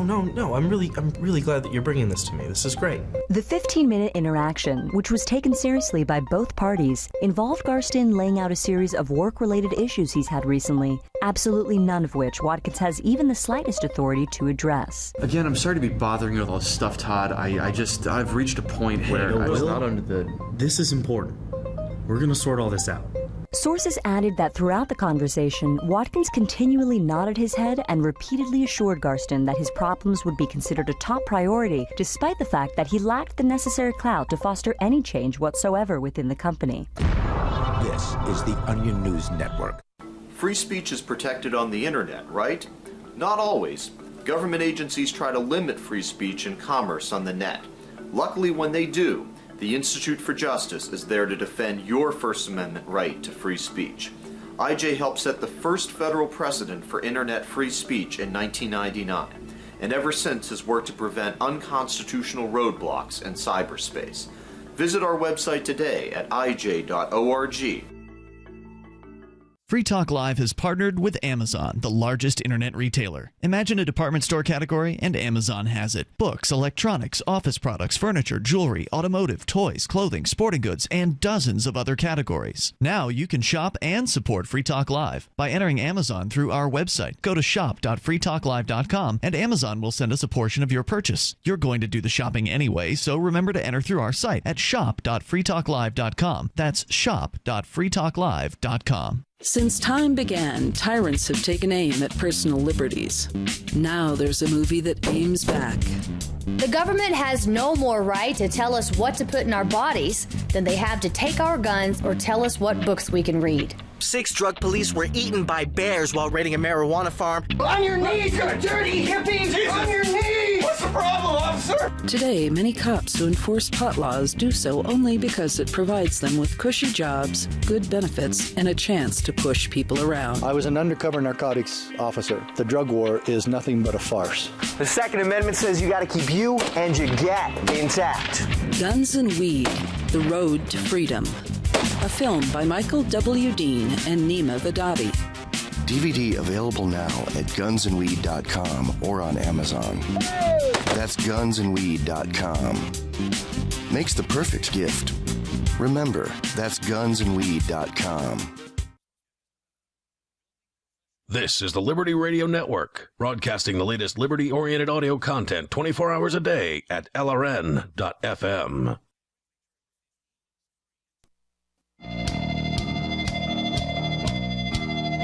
This is Free Talk Live, 855 450 free. In studio tonight is Darryl. And Chris. And when you go to bed tonight and you lay down to fall asleep, I want you to concentrate on the position of your head and neck. In many cases, chronic headaches, neck aches, and even back pain can be solved with the right pillow. Your spine should be straight and parallel to the floor. My pillow and Chris's pillow are designed to fit to the shape of your body and mold your neck in the proper position. I've been sleeping with a MyPillow. Yes, that's the name of it, MyPillow. I've been using one for months. Chris, you said you've been using one for years. Yeah, girlfriend for a couple years, and myself for about a year, I think. And will you say that it's the best pillow that you've ever used? Hands down. It's been great. I've suffered from neck. I had a car accident when I was very, very young, but I've had neck problems and back problems my whole life. It truly has helped. You can wash your MyPillow in the washing machine, throw it in the dryer, and it's ready to go again. When was the last time that you threw your pillow in a washing machine? Can you imagine how many dust mites and other stuff are on that thing? Don't worry, I have a solution. Go to mypillow.com and buy a pillow. Don't worry, if you don't like it, there's a 60-day money-back guarantee. But why would you not like this? This thing is amazing. The pillow itself is guaranteed for 10 years. And if you use code FTL, as in Free Talk Live, you will get a second pillow absolutely free.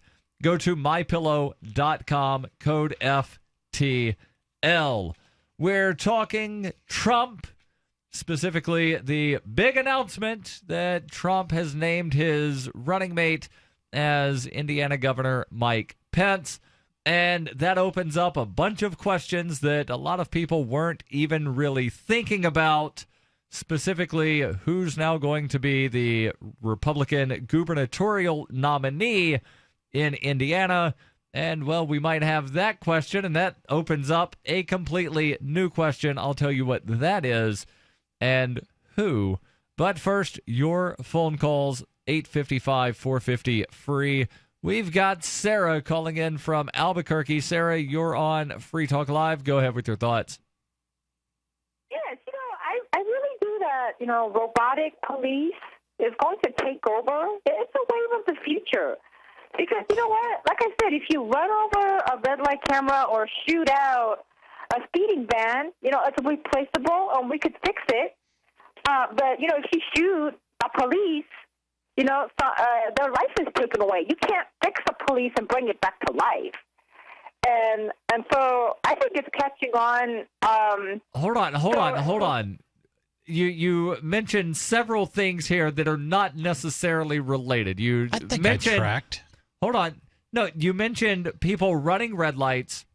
The guy that shot out the red light camera, and then somehow those two things equal killing a police officer, so therefore we need robot cameras or robot police? Well, but my train of thought is that, we had an officer get shot to death at a traffic pullover. I guess they were speeding at Rio Rancho like 4 months ago. He was killed because over everyday traffic stop, and most of the police are shot and killed doing that. So if we tap the speeding bans, has no person in it, you can't shoot it. You can shoot it, but it's not dead. We're going to fix it. We could replace it. That's the point that I'm making. So that our traffic. So you want robots that have absolutely no emotion and no thought, and they'll just do what they're programmed to do, and there's no, you were going 3 miles over the speed limit. I'm just going to give you a warning. No, the robot police officer. Let's call it. Can we call it RoboCop? We could call it RoboCop. I'm gonna coin that because I think it's a catchy name. The RoboCop would wind up saying, "You broke the law. Here is your ticket. I don't care that you're in labor and you need to go to the hospital. Here is your ticket." Yeah. So how do you deal with those exceptions, Sarah? And also, how do we deal with issues of lethal force? Can you trust just the programming of a robot to shoot the bad guy or defend itself? Everyone is guilty. Well, no. I mean, does that make the robot the judge, jury, and executioner? Well, I would just like the robot, the way it is, the red light cameras and the speeding vans, just handle the traffic part of it. Not that they don't have the ability to shoot back or analyze like a critical situation. So you want a robot to pull people over, or you want them to just send the tickets in the mail? Like, how do you want the robot to handle when somebody goes 37 and a 35? Well, you know something? I feel like they should have a special appeals court. So if there's kind of dispute, they should have a fair system where they should be able to call. I agree there should be a fair system. We don't have that right now. We've got court to where you show up and the judge says, well, the police officer man is here and he wrote some stuff down on a piece of paper and you haven't sufficiently proven that you didn't do what he wrote on the paper, therefore guilty. Plus you showed up, which means you must be guilty. Or you're wasting our time, so we're going to punish you for showing up. You're wasting our time, so doubly guilty, and now you wind up having to pay more than if you would have just sent us money in the first place. Yeah, so Sarah, I'm not sure that what you're talking about, what you're describing, doesn't exist already. So there are red light cameras. There are automated systems to deal with speeders and people who run red lights, and I think a lot of that is already automated. So the red light camera doesn't just take a picture. It can also do character recognition. It can see what the license plate is, and the computer can pretty much look it up, say, okay, well, this vehicle belongs to Darryl W. Perry, so we're going to look up the last known address of this, so let's set up a print job to send him a ticket. Well, and another thing that it's very effective is it deters crime. In other words, if the drug dealers come out 2 o'clock in the morning, deal drugs, or in other words, they have if somebody steals and breaks into somebody's house and then they're running off, the red light cameras, obviously they're going to be speeding, acting crazy, so they'll have good pictures of it. So, my argument is that... Hold on, how's the red light camera going to capture the person breaking into somebody's house? No, if he speeds off afterwards. Right, but they won't know that he sped off because he broke into somebody's house. She says somebody breaks into a house at 2 o'clock in the morning, and then they speed, and the red light camera captures that. Well, I think what Sarah may be unintentionally advocating is total surveillance all the time. Oh, she's advocated that previously on this show. Yeah, but she wants surveillance everywhere except for in her house. Exactly. Because she's not doing anything wrong. Exactly, but that's the problem. Right. But do I want to be surveilled? Wait. Okay, if I don't want to be surveillance with a Starbucks secret camera in the bathroom, I don't want it in my dressing room. If I go to like a European body scrub, they're scrubbing my body. I don't want a camera in there when I'm naked and they're scrubbing me down with salt, body scrub. Or I don't want a camera. When I'm in a massage parlor getting a massage. Okay, so when I'm in a hotel, I don't want a camera. But you know what? In the intersection where everybody's fully clothed, they're not doing anything private. How about? And they want their privacy right. What privacy right? Well, and they're T-boning each other. But you have that right. But you're saying that I don't. If I don't want to be filmed. I don't mind being filmed by other citizens, but I have a problem with the government collecting images of me that may reveal the movement of my mouth, that may be able to be lip read. This is a really slippery slope, Sarah. It's one of those things that you and I are probably always going to disagree on. I'm going to favor the side of liberty and freedom over the supposed needs of safety in the government. Hold on, Sarah. We'll bring you right back. And you can answer Chris's question about the need for safety versus Sarah's need to know everything that everybody else does. This is Free Talk Live. Are you tired of governments murdering people around the world? Stop using their money. There is an alternative. Bitcoin is a stateless, free market, non-political currency. Bitcoin cannot be inflated or controlled by any government. By using their money, you're helping the state. Stop doing it. You have an incredible alternative available now. Learn it, use it, spread it. Get started with Bitcoin at Bitcoin.com. That's Bitcoin.com. The root cause of most of society's ills is neither malice nor negligence, but a mere superstition, an unquestioned assumption which has been accepted on faith by nearly everyone of all ages, races, religions, education, and income levels. The Most Dangerous Superstition by Larkin Rose exposes the myth for what it is, showing how nearly everyone, as a result of one particular unquestioned assumption, is directly contributing to violence and oppression without even realizing it. Find The Most Dangerous Superstition on Amazon and larkinrose.com. To a professional trader in precious metals, the key is spot price. Spot price is market price, what gold or silver actually costs on the exchange. Regular people looking to invest never get spot price because resellers add fees for everything. Refining, minting, brokerage costs, commissions. The public is never offered spot price until now. In a limited new customer outreach, JM Bullion offers you the chance to own a 10-ounce bar of pure silver at spot price. No fees, commissions, markups, not even a shipping cost. Now, through JM Bullion, own the most real investment of all at real cost. Not a piece of paper from Wall Street or a bank. A 10-ounce bar of silver at spot price. That's a solid investment. But you must act now. Go online to realpricesilver.com for this limited time offer. That's realpricesilver.com. realpricesilver.com. Limit one offer per household. 50 United States only. The warning signs. At first, he made me feel special. He promised he'd look after me, provide for my future. He broke every promise he made. Millions of Americans afflicted. I was ready to leave, but he told me he'd change. So I gave him another chance. I was such a fool.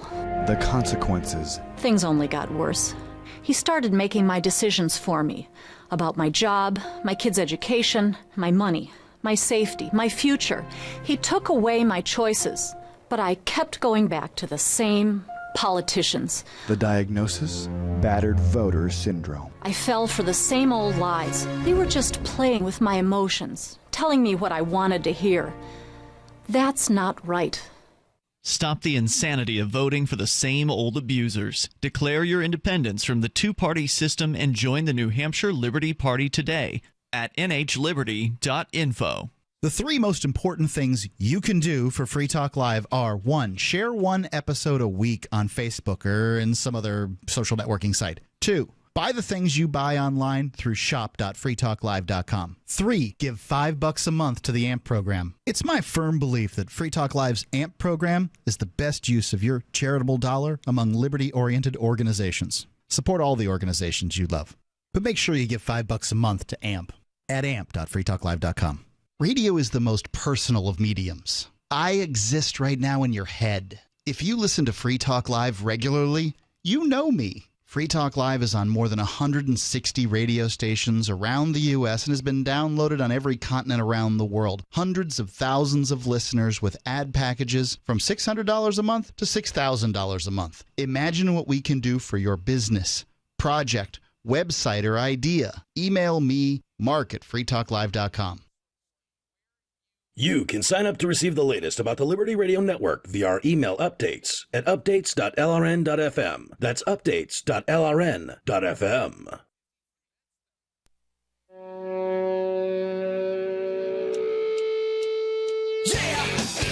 This is Free Talk Live, 855, 450 free.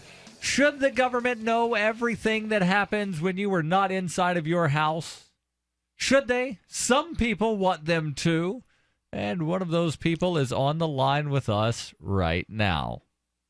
I was just going to say, I'm not sure that Sarah's advocating just government everywhere, always watching, always seeing Big Brother, but I think she feels, and Sarah, correct me if I'm wrong, but you see that there would be public safety and sort of for the good of everyone if some of these types of programs were implemented. Is that fair? Yeah, that's exactly what I'm saying, because, we already tolerate cameras every time we walk into a bank, Circle K store, Walmart, CVS. Do you see the difference, Sarah? Do you see and understand the difference between the cameras inside your bank and the cameras that you want the government to be operating on the street corners that see everything that happens when you're not inside your house or inside a building? Well, I mean, yes, there's a danger that many of the, Circle K clerks have been shot and robbed, and of course the banks have been robbed and shot over and over again. So then my my conclusion is that, okay, if only those cameras were run by the government, then that would somehow prevent people from doing bad things? Well, there is larger consequences of T-boning people, hitting and running. They do that all the time here at night. The first car run over them, the second cars run them and keep on going. They hit people and they run off because they don't want to get caught. And they could afford to run off because they know there's no cameras. And people are hurting people, putting them in hospitals. They're being killed. Well, and I see but that. But people are doing stuff in front of cameras as well, Sarah. And I guess the difference to me, Sarah, the difference between Circle K and private business and, on a street corner is, if I don't want to be filmed, then I might choose not to shop at Circle K. That's fine. I have that choice. It's a sort of a free country, and I could go shop somewhere else. That's a choice I can make. You also have the option, Chris, of never leaving your house. Right. But if I want to go from point A to point B down the street, or I want to enter a government building or something like that, now it's not a private company that has my information. It's the government, and the government is also recording all my phone calls. It's recording this radio show as we speak right now. It is recording every text, everything you do on Facebook, and I don't like that. Why would I acquiesce and say, please dig into my life a little bit more? But here's the thing. I'm talking about red light cameras at large intersections where you don't have a restraint, where people are not being filmed. It causes, T-bone accidents at 60 miles an hour, and they both wind up in a hospital, and one dies with a head injury. But here's what happens with government. When we give them an inch, they take a mile. So let's say we'll go ahead and put just these red light cameras, and we'll install these cameras only at the largest intersections. And the government does that for a while. You mean kind of what exists in most major cities right now, Sarah? Thank you for the call. The problem is the slippery slope. It never stops where government says it will. It doesn't matter what the topic is, unless it's tax cuts. Right, and then they stop those before they ever get implemented. Yeah, exactly. So we had mentioned before Sarah called in about Donald Trump naming his running mate as Mike Pence. And this is one of those things to where people that don't pay attention to politics all the time might not realize all of the dominoes that have fallen because of this one decision. Because Mike Pence is prohibited from appearing on Indiana's ballot twice. He had been seeking re-election as governor of Indiana, but now he's going to be on the ballot as the vice presidential nominee, barring some absolutely weird thing happening at the Republican convention next week. Right. So he has withdrawn from the gubernatorial race, which means that the Republican committee in Indiana has 30 days to choose a replacement. So that's kind of interesting. It's not like they're going to hold another primary or anything like that. It's not up to the Republican voters. There's not a primary. The Republican committee, that I believe is made up of 22 individuals, will now choose the new nominee. Oh, I'm sure that's not made up of insiders and here's power the hungry. thing. There are also 2 House districts that are going to have nominees, because one member of Congress, Susan Brooks, has withdrawn from her House race because she hopes to be the new gubernatorial nominee. And another member of Congress from Indiana, Todd Rokita, also withdrew from his race just 6 minutes before the deadline. Therefore, the Indiana Republican Party will not only be replacing its gubernatorial nominee, but also 2 of its U.S. House nominees. Will one of these 2 members of Congress be the gubernatorial or lieutenant gubernatorial candidate, because I had heard that the lieutenant governor may have withdrawn from his race. So basically, if you're looking for a career in politics, it sounds like Indiana's hiring. Is that what you're saying? Yeah, and unlike Indiana's neighbor, they don't have a gubernatorial wing of the state prison. Now, we did several weeks ago talk about the possibility of some kind of delegate revolt at the Republican convention of some of the Trump delegates that don't want to vote for Trump, maybe not voting. And I had mentioned about the lawsuit that had been filed in Virginia. Well, the federal court ruled earlier this week that Virginia law should not force all of the state's delegates to vote for the presidential candidate that won the state. Under Virginia law and RNC rules, all delegates in the state must vote for the winner of the primary, even though Donald Trump only won the primary with 34% of the vote.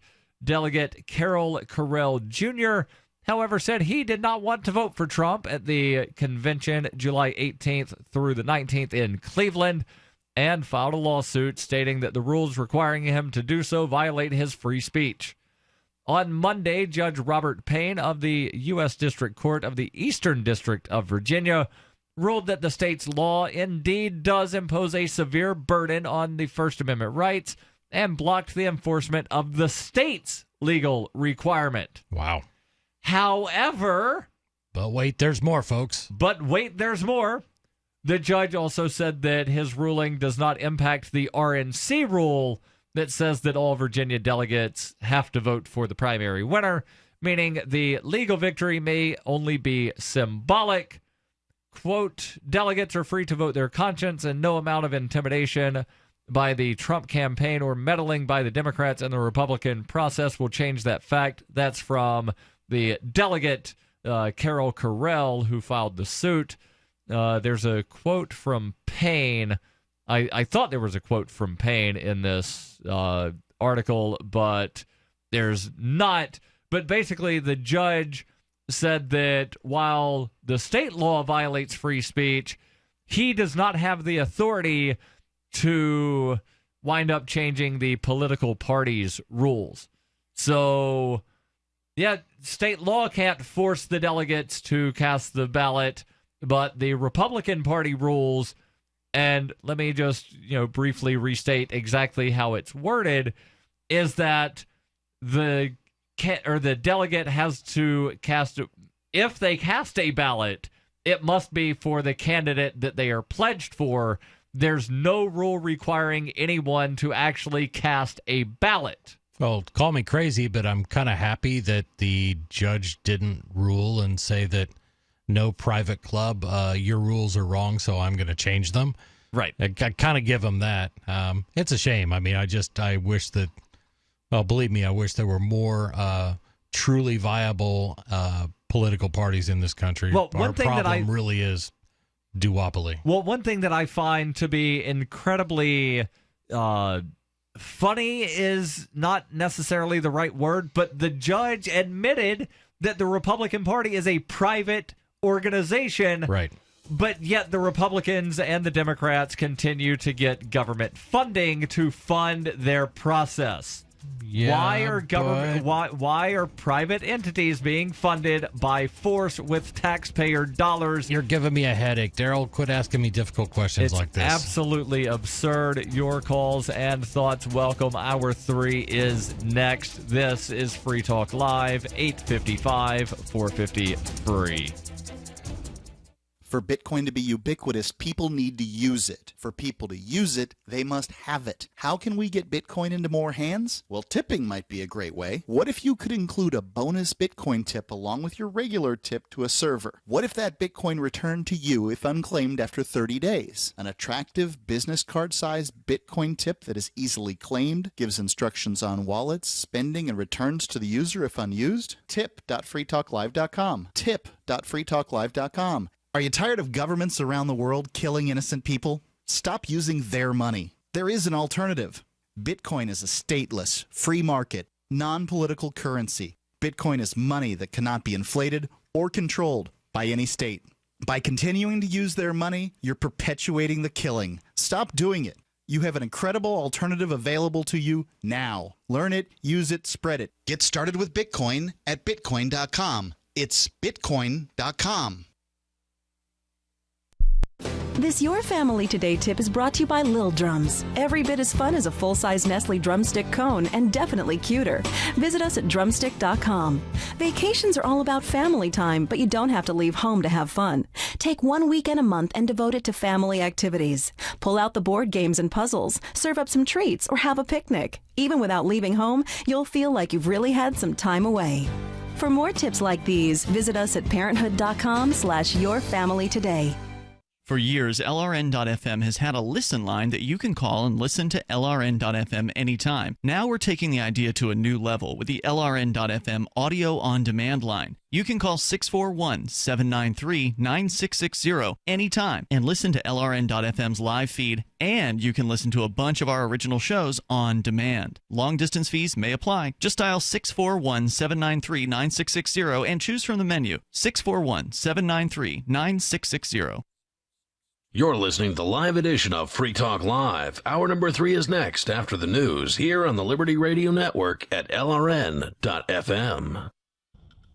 From Keene in the Shire, the Liberty Media capital of the world, this is Darryl W. Perry, host of FPP Radio News for Friday, July 15th, 2016. Silver is trading at $20.20 per ounce. Gold is valued at $1,334 per ounce. And according to BitcoinAverage.com, the average price of Bitcoin is $669. Antiwar.com reports Iraqi security forces issued a statement Thursday on the eve of planned protest in the capital city of Baghdad, warning that the protest is unauthorized, thus subsequently illegal, and threatened to deal with anyone who was armed as a terrorist threat. This follows statements earlier in the week by Prime Minister Haider Abadi's office insisting that the war on terror is a historical responsibility and that protesters should leave them alone to focus on the war. His office has made similar statements in advance of other recent protests. Baghdad has faced major Friday protests off and on for months, with demonstrators seeking major reforms, including the replacement of the current cabinet with technocrats as a way to get a handle on the nation's corruption woes. Abadi made an effort to nominate such a cabinet months ago, but Parliament refused to vote on it, and in the face of protests, the whole matter was simply dropped. These previous protests also served as a pretext to add more troops to the green zone to keep protesters out, which has added to unrest in the country as security across the populated parts of Baghdad has been all but non-existent. When you hear the word lobbyist, you probably think about greedy corporations, but not all lobbyists are the same. Some are fighting for the freedoms you hold dear. Liberty Lobby LLC is doing just that in New Hampshire, working hard to represent you, not some special interest group. You can help by going to libertylobby.xyz, where your contribution will give us the tools we need to ensure that your voice is heard. Visit libertylobby.xyz today to find out more.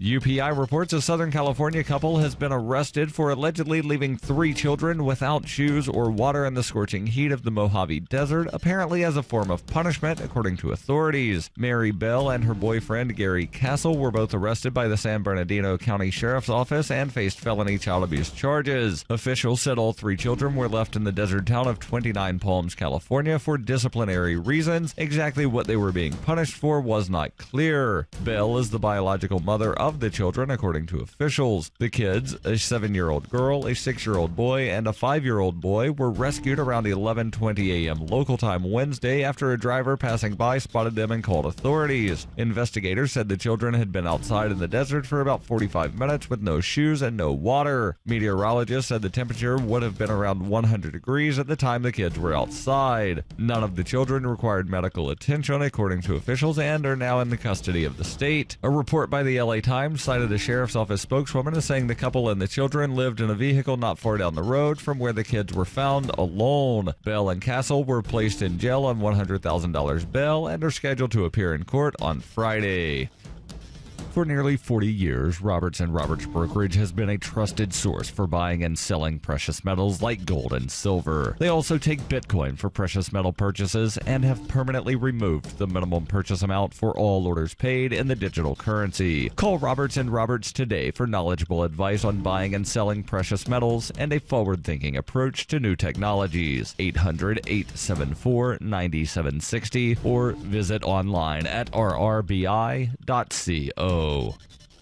Reuters reports an attacker killed up to 80 people and injured scores when he drove a heavy truck at high speeds into a crowd watching Bastille Day fireworks in the French Riviera town of Nice late on Thursday. Counter-terrorist investigators were seeking to identify the driver, who a local government official said opened fire before police shot him dead. The official said weapons and grenades were found inside the 25-ton unmarked truck. The attack, which came 8 months and a day after the Islamic State gunmen and suicide bombers killed 130 people in Paris, appeared so far to be the work of a lone assailant. The truck careened for hundreds of meters along the famed Promenade seafront, slamming into spectators who were watching the fireworks, listening to an orchestra, or strolling above the beach towards the grand century-old Hotel Negresco. An Interior Ministry spokesman said several dozen had died. The newspaper Nice Matin said 42 people were in critical condition and many others injured. Bystander Frank Sidoli, who was visibly shocked, told Reuters at the scene, "I saw people go down, then the truck stopped. We were just 5 meters away. A woman was there. She lost her son. Her son was on the ground bleeding."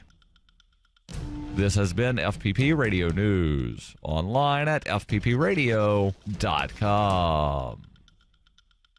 And if you thought things couldn't get more infantile and aesthetically insulting than Fergie, Kesha, or Katy Perry, then you obviously haven't met 22-year-old Karonica, the latest and most horrid, talent-bereft pop monstrosity the music industry has ever sadistically forced down the American public's collective throat. She's here with us in the studio right now.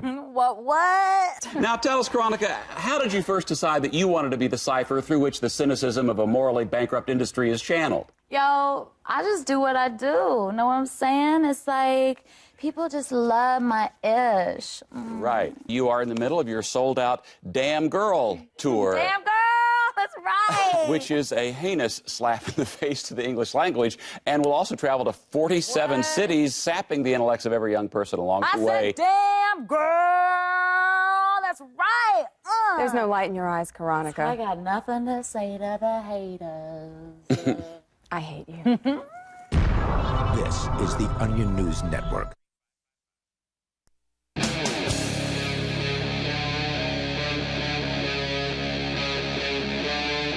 Free Talk Live. This is Free Talk Live. 855-450-FREE. That is the toll-free call-in line. We also have Skype. Username is LRN.FM. Kicking off hour number 3 in studio, it's Darryl. And Chris. And let's go to your calls. We've got Dave calling in from New Hampshire. Dave, you're on Free Talk Live. Go ahead with your thoughts. I wanted to let you know that it looks like the Foundation for New Hampshire Independence is sort of back in action. They're going to have an event tomorrow. Excellent. Where at? It's at Exeter. There's some sort of an independence celebration anyway in Exeter. So what they're going to go hand out flyers and so forth. Well, very cool. I trust you'll be there. No, I don't think I will. I don't go to every event. I'm doing what I can, though. Well, that's good for any of our listeners who may be able to make that. That would be great. And for people that may not have ever heard of the New Hampshire Foundation for New Hampshire Independence or NHexit, and I know you call in somewhat frequently, but there might be somebody that's never heard either term. Exactly what is the Foundation for New Hampshire Independence and what is NHexit? Well, the main difference between the two organizations is the foundation is a 501c3, so they are able to accept donations in a tax-deductible way, and we're not set up like that. On the other hand, that gives us more latitude of action. They can't lobby for laws. Right. Okay. But the thing is, back in the day, if you think about it, a year or two ago, I used to have this philosophy that anything they did, anything, if the foundation so much as breathed I wanted to talk about it because I thought that their idea was so good, and it is. It's one of those root-striking ideas. So, the more they do, the more we should talk about them. Just because I think the concept of independence is so becoming so timely, and it's so useful. Okay, so where do you see this going? And I know you've called in a good bit, and we have had the conversation about not really sure if there should be a House resolution, a bill of some sort, a constitutional amendment. But what are you hoping to see within the next year or so from either the foundation or the decentralized NHexit? The simplest thing would probably be, well, it's simple and complicated at the same time. If we get a resubmission of the 2009 bill, HCR 6, which is actually a resolution, Dan, it's to have this thing brought before the House of Representatives, which it was a rewritten version of the Kentucky resolutions from the late 18th century. And these resolutions were a big part of stopping the federal government when it was pushing through the Alien and Sedition Acts. So this, in 2009, triggered a huge rally by New Hampshire standards, and it came fairly close to passing during a Democrat-controlled House. And it's considered a semi-secessionist. I think George Washington denounced it as being essentially secessionist. However, it's not simple in the sense of being short. It's a fairly long resolution. It's just that it's very closely based on historical precedent that worked. So if that were to be resubmitted, that might be one avenue. On the other hand, it's a question mark as to whether that's really enough. Yeah, so the Virginia and Kentucky resolutions, those were things advocating for nullification and interdiction, to where basically, feds, you don't have the authority to do this specific thing, so therefore you can't do it. Yeah, it's sort of nullification, but like I said, the denunciation by George Washington speaks better of it than anything else. The fact that he didn't like it is an indication to me that it's pretty good. So I liked it. But the problem is it was never resubmitted, I don't think, after 2009, after getting all this support, and it resulted in people losing their seats, I think, if they didn't vote for it. Right, and one thing that I've noticed is that there are times when you might be able to find a representative to introduce legislation once, and then if it doesn't, get a good enough showing out of the House or the Senate, whichever body it begins with, they're just not going to waste their time on it unless it's one of these super sexy issues like concealed carry, guns and weed. Anything dealing with guns and weed will get reintroduced and reintroduced and reintroduced. It doesn't matter how horribly it winds up failing. It's a sexy issue, so legislators are going to wind up introducing it time and time again. But other things where there's laws that badly need to be repealed, you might find somebody to introduce it once, and then it gets shot down as inexpedient to legislate, and then they never reintroduce it again because, well, we tried that and it didn't work. Or that it's going to get vetoed. So I've been somewhat involved. Dave, are you familiar with the Sylvia Oconte conservation expansion? No. Okay. Basically, here's the long and the short of it. There's this huge wildlife refuge that travels up the Connecticut River from Long Island Sound up to pretty much Canada. And the feds want to take it from somewhere around 37,000 acres to 197,000 acres, which means... And this would affect not just New Hampshire, but also Vermont and Connecticut and New York and Massachusetts. Yeah, so it was kind of a big deal. And interestingly, New Hampshire has a book on a law in the books going back to like 1934 that says the federal government, excluding the White Mountain Range, cannot own more than 2% of the entire state or 5% of any individual town. Well, this expansion goes way, way, way beyond that. For example, a town just north of here, the plans, and this is the feds actually putting out tax maps so you could actually see if your property was targeted by the federal government for acquisition. 53% of some towns. In the town that I live, 25% of our town would be up for the feds to purchase. And we worked with a number of legislatures, and we ended up with a Senate bill that, it went through. It got passed through the House. There were a couple slight changes to it that basically said, we're kind of reaffirming this, and if the feds ever want to buy any land in the state of New Hampshire, then it's got to go before not the land board, which we sort of changed to include more representation, but it also has to be audited to make sure that the feds aren't over their allotted amount of land. So it passed both houses with pretty strongly, and of course our fearless leader Maggie Hassan just vetoed the heck out of it. And yeah, she vetoes a bunch of good stuff. Dave, good luck with the rally tomorrow. Good luck with NHexit. People can go to NHexit.com to find out more. But I think that was a good example of why states need to stand up, and it's just not, you can't turn everything over to the federal government. There was no, implied threat from the feds on this, but you can be sure that, and in a letter that I received back from the governor, it basically stated, if we would have gone through with this, we would have jeopardized, millions of dollars in federal aid. And that's how the government plays. That's how the feds play. I remember, not because I lived in Montana, but I've got family that lives in Montana. It wasn't that long ago that Montana wound up instituting a speed limit for the first time. Right. Where it used to be, as long as it was safe. For the conditions of the road. And yeah. Right, I forget the exact wording, but as long as it was safe and you were under control of your vehicle, right, and you could prove sufficiently to the police officer.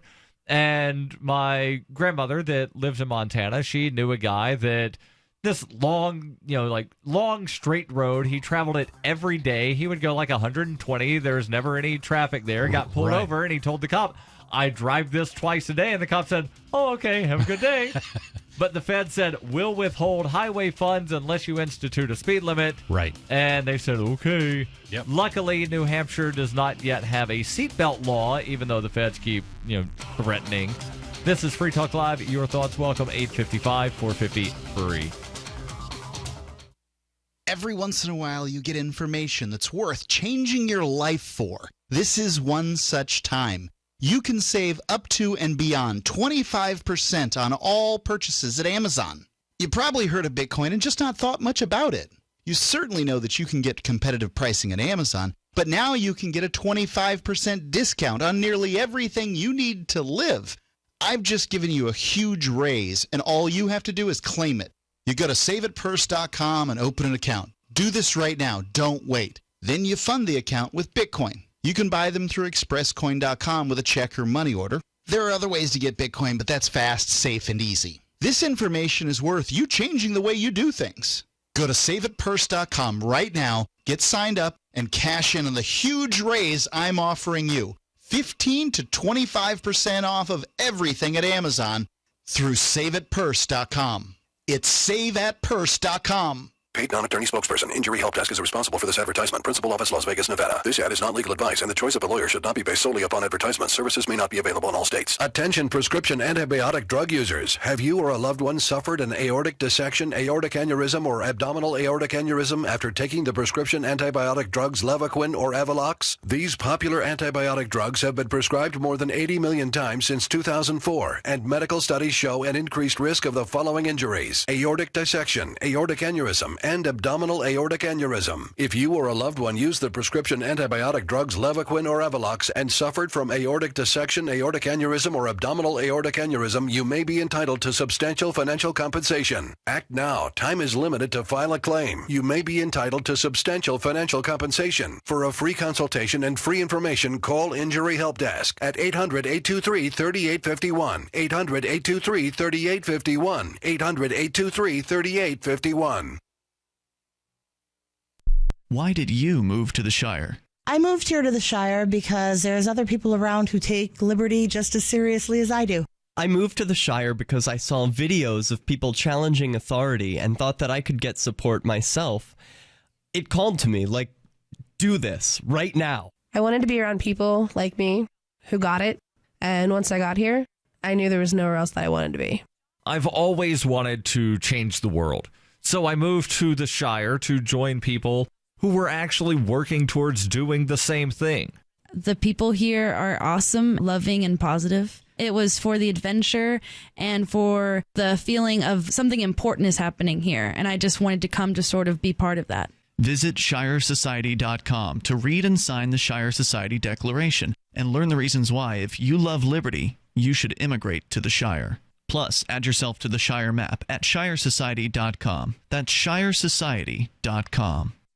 Did you know you can watch Free Talk Live during our live shows 7 days a week from 7 to 10 p.m. Eastern via our studio cams at cam.freetalklive.com? Plus, you can chat with other listeners while you watch, all totally free. Now that our live video stream is hosted by YouTube, our video archives will be online even faster. So be sure to subscribe to our YouTube channel.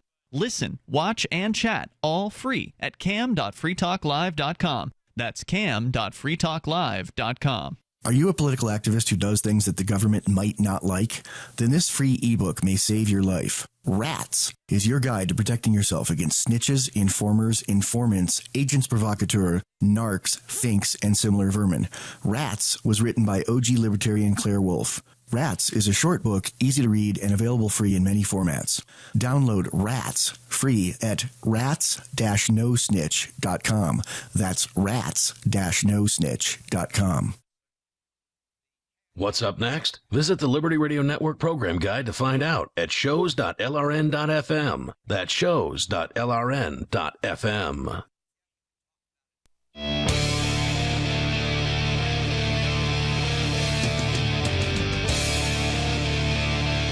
This is Free Talk Live, 855-450-FREE. That's 855-450-3733. You can call in, bring up whatever is on your mind, whether it's Donald Trump, Turkey, Tor, Tells, the NSA, or anything else. We will take your calls again, 855-450-FREE. In studio tonight is Darryl. And Chris. And did you know that we offer a listen line? Not only can you listen to Free Talk Live on about 170 radio stations coast to coast, plus Guam, and then there's also the free-to-air satellites and the internet stream, but now you can also call the absolutely new listen line for the Liberty Radio Network. It's an on-demand listen line, meaning that you can get any of the live shows when you want to hear them. Just call 641-793-9660. That's 641-793-9660. And on that listen line, you can get, of course, Free Talk Live, but also the other live programs from the Liberty Radio Network. Declare Your Independence, Freedom Fiends, The Angel Clark Show, The Rebel Love Show, Cop Block Radio, Flaming Freedom, The No State Project, Off the Air Live, and The Call to Freedom. All of those available on demand. 641-793-9660. Let's go back to the phones. We've got Ralph in New Jersey. Ralph, you're on Free Talk Live. Go ahead with your thoughts. Okay, El Nigno Animal is one with Satan. It's one with the terrorists, as we see happening in the... Well, I don't know that. You always make that allegation and claim that we know these things to be factual. It's one with black criminality. How are you, Wolfman? And Chris Hutchinson, how are you? Good evening to you, by the way. And good evening to you, Ralph. Always good to talk to you. Okay. All right, yes. All right, now that being said, I'm of the opinion that as far as race relation in this country is concerned, the wheel is poisoned by this, this animal Obama. And, he is an anti-white, in addition to being one with Satan, black criminality, and radical Islam. He's an anti-white. anti-Semitic. Okay, you keep making all of these claims. Anti-Christ. Hold on, Ralph. Ralph, hold on. Yes. Hold on. You keep making all of these claims. Every time you call in, you say that Obama is anti-white, but you never give any. You never give any examples to support your claim. You never give any evidence. Okay, well, give us one example. God. I think I could think of a few that would indicate that, but Ralph, just one. Let the action of this man speak for themselves. What is the claim? Let the action of this man speak for itself. That being said, I am of the opinion this man is setting the stage for a race war in his country by either A, instigating it, or fanning the flame for it. Okay? We certainly do not see him leading. With regard to the... Did you catch any of what he said? No, I think I'm... that whole thing, for goodness sake. I think where Ralph and I may be in agreement is I do believe that the oligarchy, and Obama is certainly a part of that, are seeking to divide us. That is a goal, that for there to be such a disruption that they need to bring... That's the same thing. That's the same thing as saying plutocracy, correct? Right. Plutocracy. Right. Okay. So we're tracking, but I think for them to seize that final amount of control completely over all our lives, you have to have something so horrific and so horrible to go wrong. So I've seen this for years, that there has not been an effort to unite us as a people that happen to live within the United States. There seems to be a whole lot of effort going into dividing us. And let me also point out, when I say this animal is anti-white, this kind of bigotry is of the primitive kind. Like a Mao socialist, type of racist. That's Obama for you right there. Did you catch what he said? Yeah. Okay, please Ralph, tell me what he said, because I could not understand what he just said. I think he basically kind of agreed with my points. That's what he's saying, is that that Obama has not done a good job of bringing the country together. He has done a great job of dividing us. Thank you. I mean, this race baiting, playing the race card, there's no other way to define this. This is outright bigotry of the primitive kind. And this man is, at the same time, shoving and pushing down YouTube the Mao socialist agenda. Oh, please. No. I mean, he can't do bad by himself. You got George Soros and the plutocrat behind him. On that, I agree. And thank you for taking my call, guys. No problem. Always good to hear from you. Thank you very much, Ralph. There were also, speaking of George Soros, there were some allegations made in 4chan from somebody reported to be an FBI agent talking about the Hillary email scandal, and this was before the news broke. He pretty much said, here's what's going to happen, here's what they're going to say. But another thing he brought up with the whole thing was, the whole thing about emails is just a complete smoke and mirrors. That's not where the FBI is focused or why we took so long. It's really about the Clinton Foundation, and it's about bribery. And his allegations were pretty much, if all of this came out at once, it would pretty much tear the country apart. There'd be no one left for anybody to pretend to trust. So I thought it was kind of interesting, and maybe I'll pull that story and bring it in next time. Yeah, and, I, on the one hand, will say that I do think that Barack Obama's against me, not because of the color of my skin or the color of his skin, but because I want more freedom and he wants more control. Right. But to implement control, throughout history, we've always had something that goes horribly wrong, which makes the people... It's one thing for the government to come down and say, we're implementing control on you. Well, that doesn't always work so well. But when people beg for it, please step in. Please, black people saying, please step in to protect us from white cops. White people saying, we feel that Black Lives Matter is out of control and they're really the racist. Then it's sort of, to me, and I'm not a real big conspiracy-minded thing, but I do look at history and see what's happened before.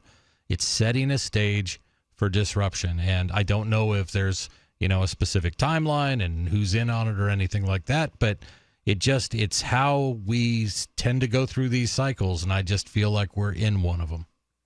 Yep. And what are your thoughts on this or anything else on your mind? 855-450 free. We also have Skype.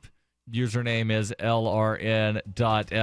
And it's interesting that Ralph called in when he did, because Chris, you actually have a story about something that the Black Student Association said on Twitter, the Texas Tech Black Students Association. We'll get into that, as well as your calls here on Free Talk Live, 855-450 free. So you've got to take a state construction license exam or certification. Can't decide on what books or what chapters to study? Discover right now how you can eliminate unnecessary books and wasted study time. At contractorexam.com, our study materials zero in on state-required test topics in an effective, multiple-choice format. So whether you're a plumber, electrician, general contractor, or other construction-related trade, contractorexam.com will help get you prepared. Visit us at www.contractorexam.com today. Hunters, anglers, campers, and survivalists. Get back to nature. Expand your horizons with the highest quality, most versatile, unique slingshots and sling bows on the market at slingbow.com. Sling bow products are compact and models start from just $17.98. They're perfect for your bug out bag or storing in your vehicle. Give yourself and your loved ones the excitement and tradition of sling bow. A new frontier in archery and truly modern twist on this primitive survival tool. Feel the thrill only at slingbow.com. So the protection of life, liberty, and property is what the Free State Project is all about. But it's an effort to move 20,000 people who understand. It's about demonstrating to the entire country that, we can have a free market, a truly free market. Making it just a freer, great place to live. It's the world's largest voluntarist libertarian community, and it's only getting bigger. That's amazing, to be able to move to a place where other people passionately believe in being free and independent. What the Free State Project is managing to do, though, is to put their money where their mouth is. Physically getting up across the country and saying, let's go someplace and let's demonstrate the power of these ideas. There's a lot of kind of philosophy that surrounds liberty. There's a lot of thinking about it and talking about it. But here in New Hampshire, people are doing it. 101 Reasons Liberty Lives in New Hampshire, a documentary by Free State Project early movers. Watch it free at 101reasonsfilm.com. 101reasonsfilm.com. This is your Roberts & Roberts Brokerage Daily Precious Metals Update. In early trading Friday, gold is $10 lower at $1,325 per ounce, and silver is 21 cents lower at $20.13 per ounce. Bitcoin is currently trading at $661 US. Roberts & Roberts Brokerage has been helping clients buying and selling precious metals for nearly 40 years. For more information, give us a call at 800-874-9760 or visit us online at rrbi.co. LRN.FM is proud to announce our official listening apps for Android and iOS devices. Now you can easily tune into our streams anywhere, anytime on your smartphone or tablet. Just visit apps.lrn.fm or search for LRN.FM in the Android or Apple app stores. Please download, rate us 5 stars, then share the link on your social media and let your friends and family know how you're listening to LRN.FM. Download it now, free at apps.lrn.fm. Because we are smothering in spam, please do not reply to all when you can instead reply. I was recently among over 100 invited to a corporate reunion. It's always a warm affair, and that's the problem. Enthusiasm for our upcoming get-together caused many recipients to RSVP the organizer with a cheery reply to all. I can't wait. Then others piled on with a reply to all to that. Then the "I'm out of my office now" autoresponders joined in. So I replied to all, asking that we all reply only to the organizer. Hey, at least I tried. One invitee, apparently retired, shot back, "Point taken, but I really like seeing the responses since they're so positive." Smiley face. This better be an open bar. From survivalspeech.com, I'm Holland Cook. If you enjoy LRN.FM, please contribute to your favorite shows via their websites and become an amplifier at amp.lrn.fm. That's amp.lrn.fm.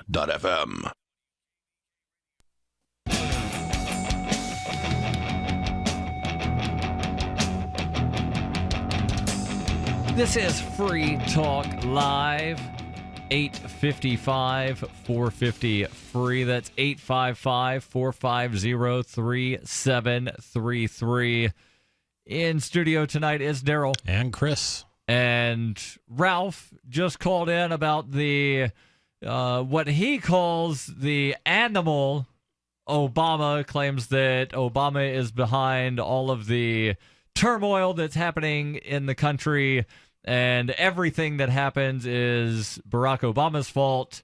Go to the grocery store, they don't have exactly what you want. Barack Obama's fault. Obama is the reason for everything going wrong. No, I think at the core he does have a point that government, and you can say, okay, Barack Obama, he's certainly part of it. Right, but no, Ralph doesn't think that it's government. That's why I said the core point. He thinks it's specifically Barack Obama. But he has also talked about the people that control him, the George Soroses and things like that. He brought that up tonight. So I don't discount him out of hand at all. I see a lot of divisiveness in this country, and it seems to be fed by government. But when somebody says that if Joe Biden were the president, we would not have problems, then no, they're not seeing the actual problem. Did he say that one? I didn't. He said that a few weeks ago. Oh, wow. That he thought that things would be a lot better with Joe Biden, that it's all because of Barack Obama. Well, we'll see. Yeah. We might think Joe just might be a little too under the weather, shall we say, to do anything of much harm. We'll get into this story, Chris, that you have from The Blaze, but first to the phones, where we've got Rudy calling in from Bullhead, Arizona, listening to KTOX. Rudy, you're on Free Talk Live. Go ahead with your thoughts. Good evening, gents. Good evening. I got to the radio late. Did you guys talk about the information that came out about the guy who was responsible for the carnage in France, the Tunisian guy? Did you hear the latest news? We haven't talked about that at all tonight. So what do you got? First of all, it was incredible to listen to every talk show just harp on about the Islamists, and all this stuff. The guy he was not a radical. He was off of his meds. That was a wealthy, his family was upper middle class. Guy had 2 years of college. He was going to be an engineer. Got his girlfriend pregnant. Ended up quitting school and marrying her. And he was on psychotropic medicine, whatever. He went off his meds. His marriage broke up. He just nutted up, and had nothing to do with his religion or anything. Interesting. Yeah. So, I confess I haven't read anything on it. I've been busy all day and then right in here to the show. But BBC. Go ahead. And that was from the BBC. They had somebody in his hometown talking to one of his childhood friends. So it wasn't a religious thing. That's all I'm saying. Yeah, and it's interesting. A lot of these, really horrible incidents, you do find out later that either the person was on medicine that they might not have should have been on, or they were supposed to have been on medicine that they stopped taking. Yeah, and that's a lot of mass shootings too, sadly. Right, I'm including those in these tragic incidents to where a lot of people wind up dying, and there's one person that's involved. A lot of times it is like some sort of mental issue, and people want to try just jumping to conclusions before any news comes out, and they're like, it's got to be because of this. Yeah, and go ahead, please. Have you ever known someone that was, like maybe bipolar, or they were on their meds? And because I had a friend that he would take them religiously, and everything was fine for years until he just got this. I don't know. I guess when you go off your meds, you get this like Superman kind of thing. He was a manic depressive, and he just stopped because he's one that get I don't know, excited about life or something, and he just it was terrible. He screwed up everything. Yeah. He So ended up in, yeah. I've seen this in my life, and I was close to someone at one time who was diagnosed bipolar, and who knows if that was an accurate. I think now that diagnosis is a little overused. Yeah. To where they're like, are you ever sad sometimes? Yeah, I know. Are you ever happy other times? Well, here's what I can say about her. She had ups and downs, and when she was on her meds, it leveled those out. But the problem was when she got into the up arc, then everything was cool, everything was fine, and guess what? I'm cured. I don't need my meds anymore. So I don't take my meds, and then the next plummet into the not so happy was that much deeper, and so I can absolutely understand and sympathize. It's mental illnesses can be just as horrible and just as painful as physical illnesses. Rudy, thanks for the call. Let's go to James calling in from Arizona. James, you're on Free Talk Live. Go ahead with your thoughts. Well, Minister Perry, if the U.S. military is the greatest terrorist organization on planet Earth, then its commander-in-chief is an animal, and Ralph Rupp is onto something. But other than that, I don't want to talk about the dumbasses, call. But anyway... You're the one that brought it up. Okay, go ahead. I know. I just want to say that you take offense to him calling our president an animal. But if, like I said, then he is an animal, and Ralph is onto something. But other than that, this oligarchy stuff and what he says is complete nonsense. Just as I was thinking about Chris is mentioning blowback and our nutty professor, libertarian hero of the day, and when he is, if all the things would just be so great in the Middle East, if Churchill had never gone over there and drawn a line with some French dude, and the white man stayed out of the Middle East, all the Middle Eastern world's problems would be just fine today. Oh, let me jump in here because we're giving you a chance to talk. And James, I've been trying to give you a chance to talk every time you call, but I will say that I think to believe that blowback doesn't occur, that we don't see unintended consequences of our actions show up, that's pretty blind to history. I mean, do you believe that doesn't occur? To answer, I believe in free will, that we all have individual consciences that we act on, right or wrong, good or bad. Sure. And I don't make excuses for anybody doing evil things on otherworldly forces ever. I never make excuses for them. What I was going to complete the thought, though, Ron Paul blaming blowback for all the Middle Eastern world's problems, in other words, us, is just like the worst criminal in human history, saying that when problems were going on the Eastern Front and he was ignoring them, to his commander's unbelievable distress, he just would say, oh, things will work themselves out. No. It's literally the same thing. Yes, it is. Well, okay, yes, it is. then here's where I disagree with your characterization. My feeling is that sometimes we, for a whole variety of reasons, we meddle in affairs that we probably don't need to meddle in. And we may feel at the time that we should be meddling in them. We may see some short-term benefit, but the things that occur later on. So I can tell you, and I thought this was kind of insightful because it comes from a lot of the early speeches and demonstrations by Osama bin Laden, who stated that the reason they were upset, the primary reason was that the Americans had occupied their Holy Land. Now, that's no excuse for 9/11. That's no excuse for killing people. But I think when we look at those things and say, okay, what would happen if we would not have gone there? Would so many people have been radicalized? I think that's a fair discussion to have. Okay, then let me respond to that on the other side of the break, please, because it's about the millionth time I've heard that excuse for Osama bin Laden committing mass murder, of which you actually used the word earlier that I Hold on, saying. James. We'll hold you over. We'll bring you back in the final moments here on Free Talk Live. Your calls welcome, 855-450-FREE.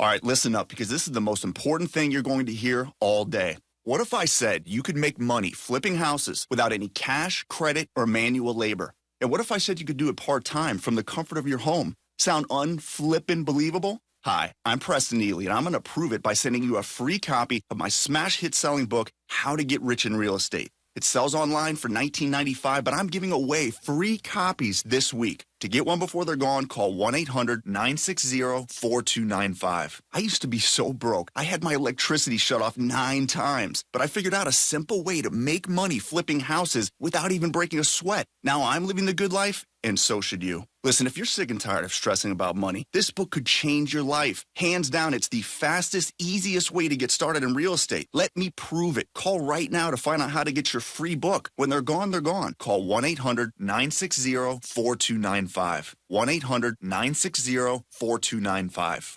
To a professional trader in precious metals, the key is spot price. Spot price is market price, what gold or silver actually costs on the exchange. Regular people looking to invest never get spot price because resellers add fees for everything. Refining, minting, brokerage costs, commissions. The public is never offered spot price until now. In a limited new customer outreach, JM Bullion offers you the chance to own a 10-ounce bar of pure silver at spot price. No fees, commissions, markups, not even a shipping cost. Now, through JM Bullion, own the most real investment of all at real cost. Not a piece of paper from Wall Street or a bank. A 10-ounce bar of silver at spot price. That's a solid investment. But you must act now. Go online to realpricesilver.com for this limited time offer. That's realpricesilver.com. realpricesilver.com. Limit 1 offer per household. 50 United States only.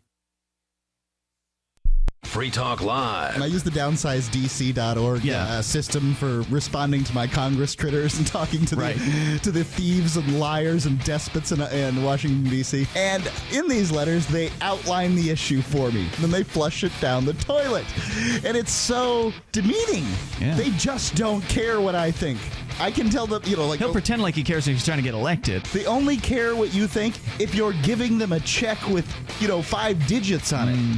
Then you might be able to get them to do something. Yeah. But that's just one senator among the 535 disgusting, dishonorable thieves. What's a guy to do? These lobbying groups, they run Washington.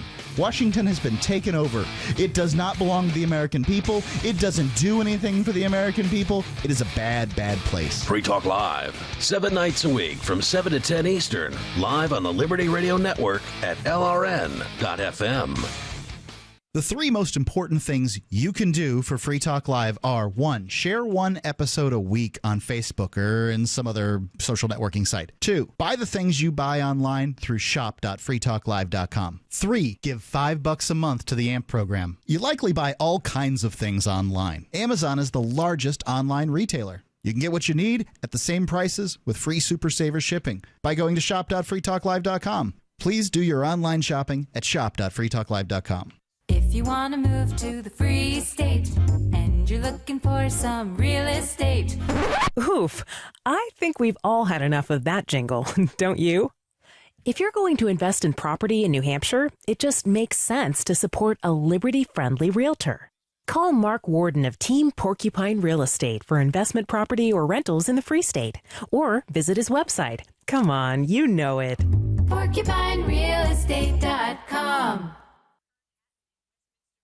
You're listening to the best Liberty-oriented audio streamed around the clock, on the air, and online. This is the Liberty Radio Network at LRN.FM.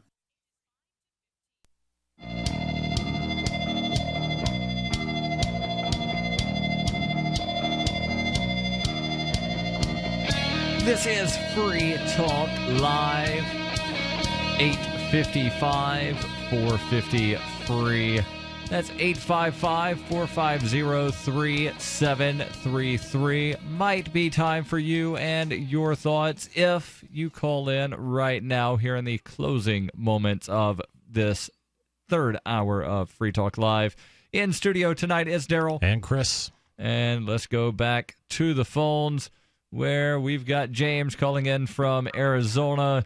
Chris, you were asking a question in the previous segment that James was going to respond to. Can you summarize the question? Sure. I mean, basically, I outlined the idea of blowback, and I asked why does James truly believe that blowback never occurs, and that any foreign policy move that the U.S. makes never has unintended consequences?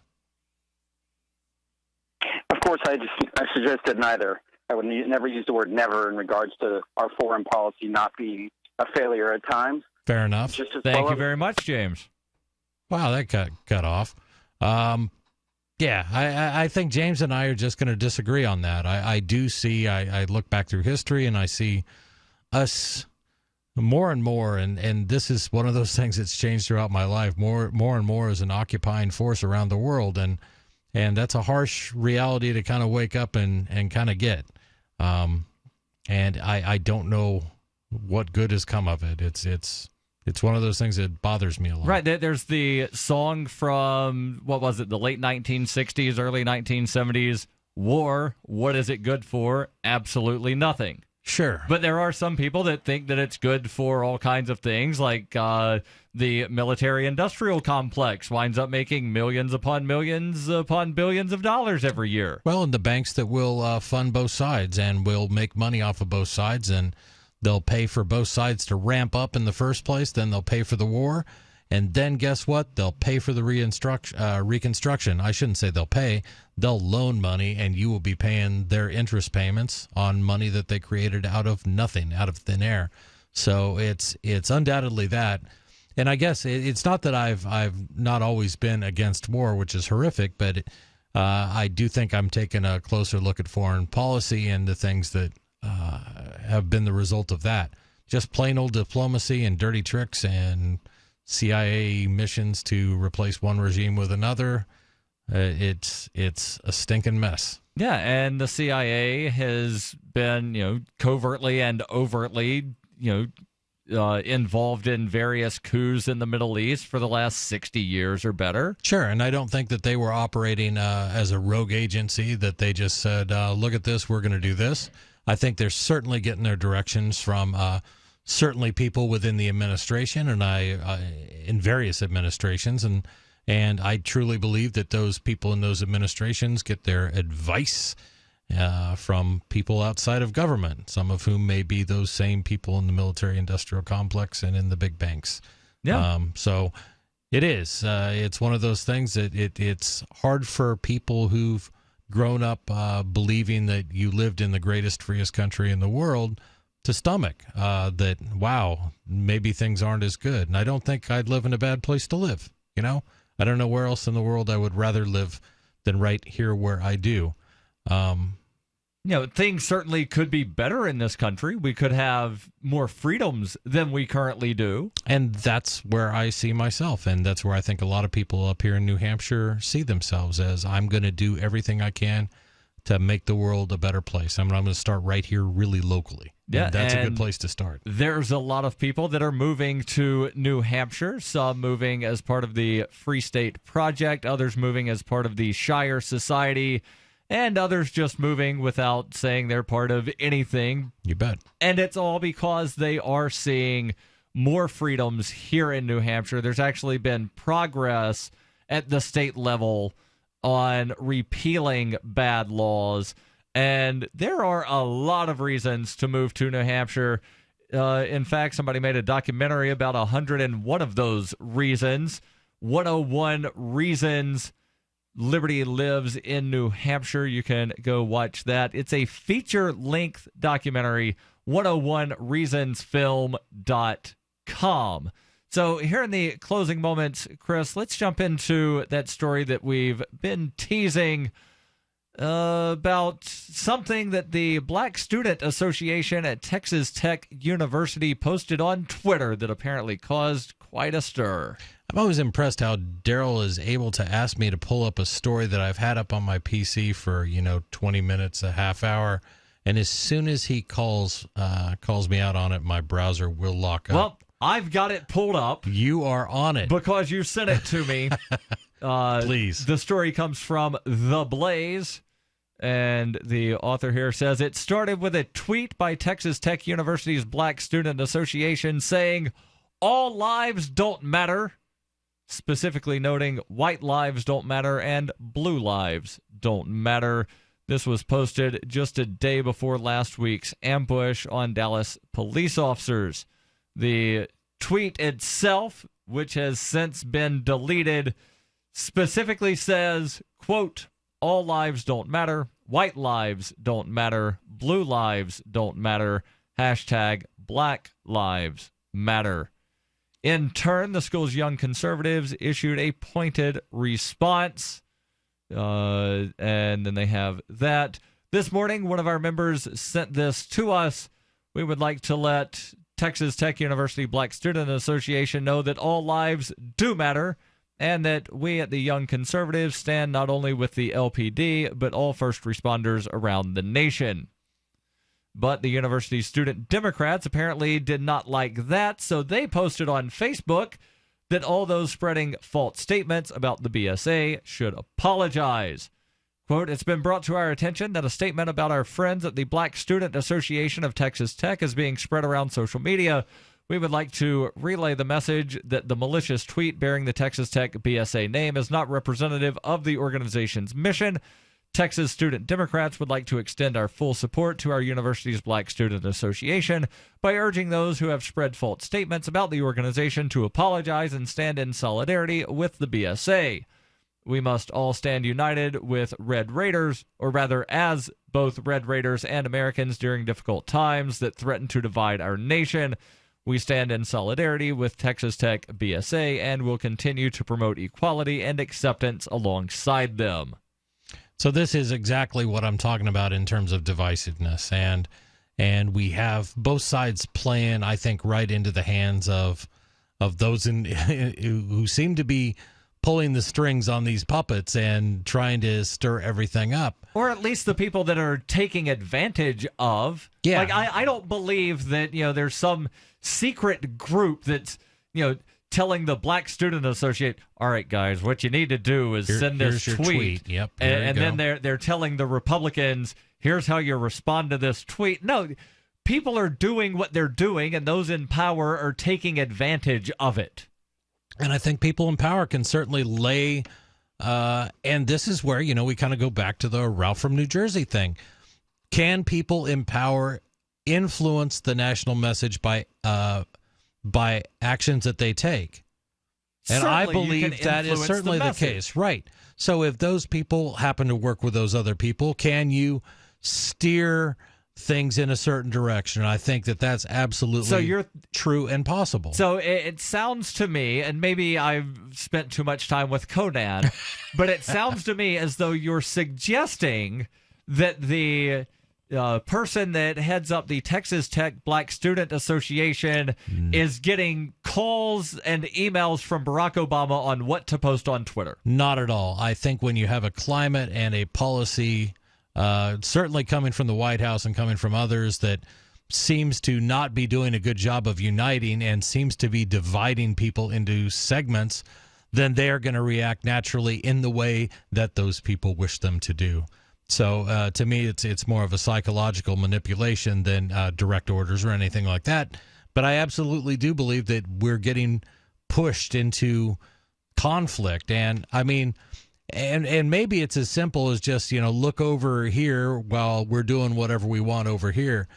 The real issue in all this stuff, I believe, goes right back to the war on drugs and why we have police force, generations of police forces now that have gone through their careers believing that there is a war that is going on between the police and the people.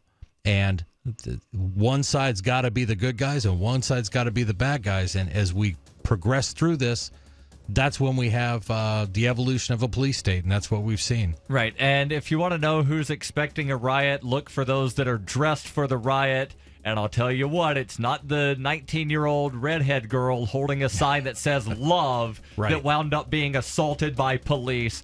We're out of time for tonight, but we'll be back tomorrow as we are all 7 nights of the week. Online, always, freetalklive.com. I've been told no in many different ways. I give you an order and you're going to obey it. George, you can go this way. You can't do that, and you have to leave here. You cannot bring signs into the rally.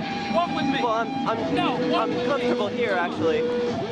Whoa, hey, who do you think you are? Excuse me. There is no video and audio allowed in this office. No, I have work today. This is... You ain't gonna make it. Wait on account. Now. Wait a minute.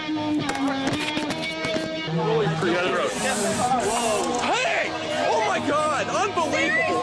Why are you running from me? Because you scared me.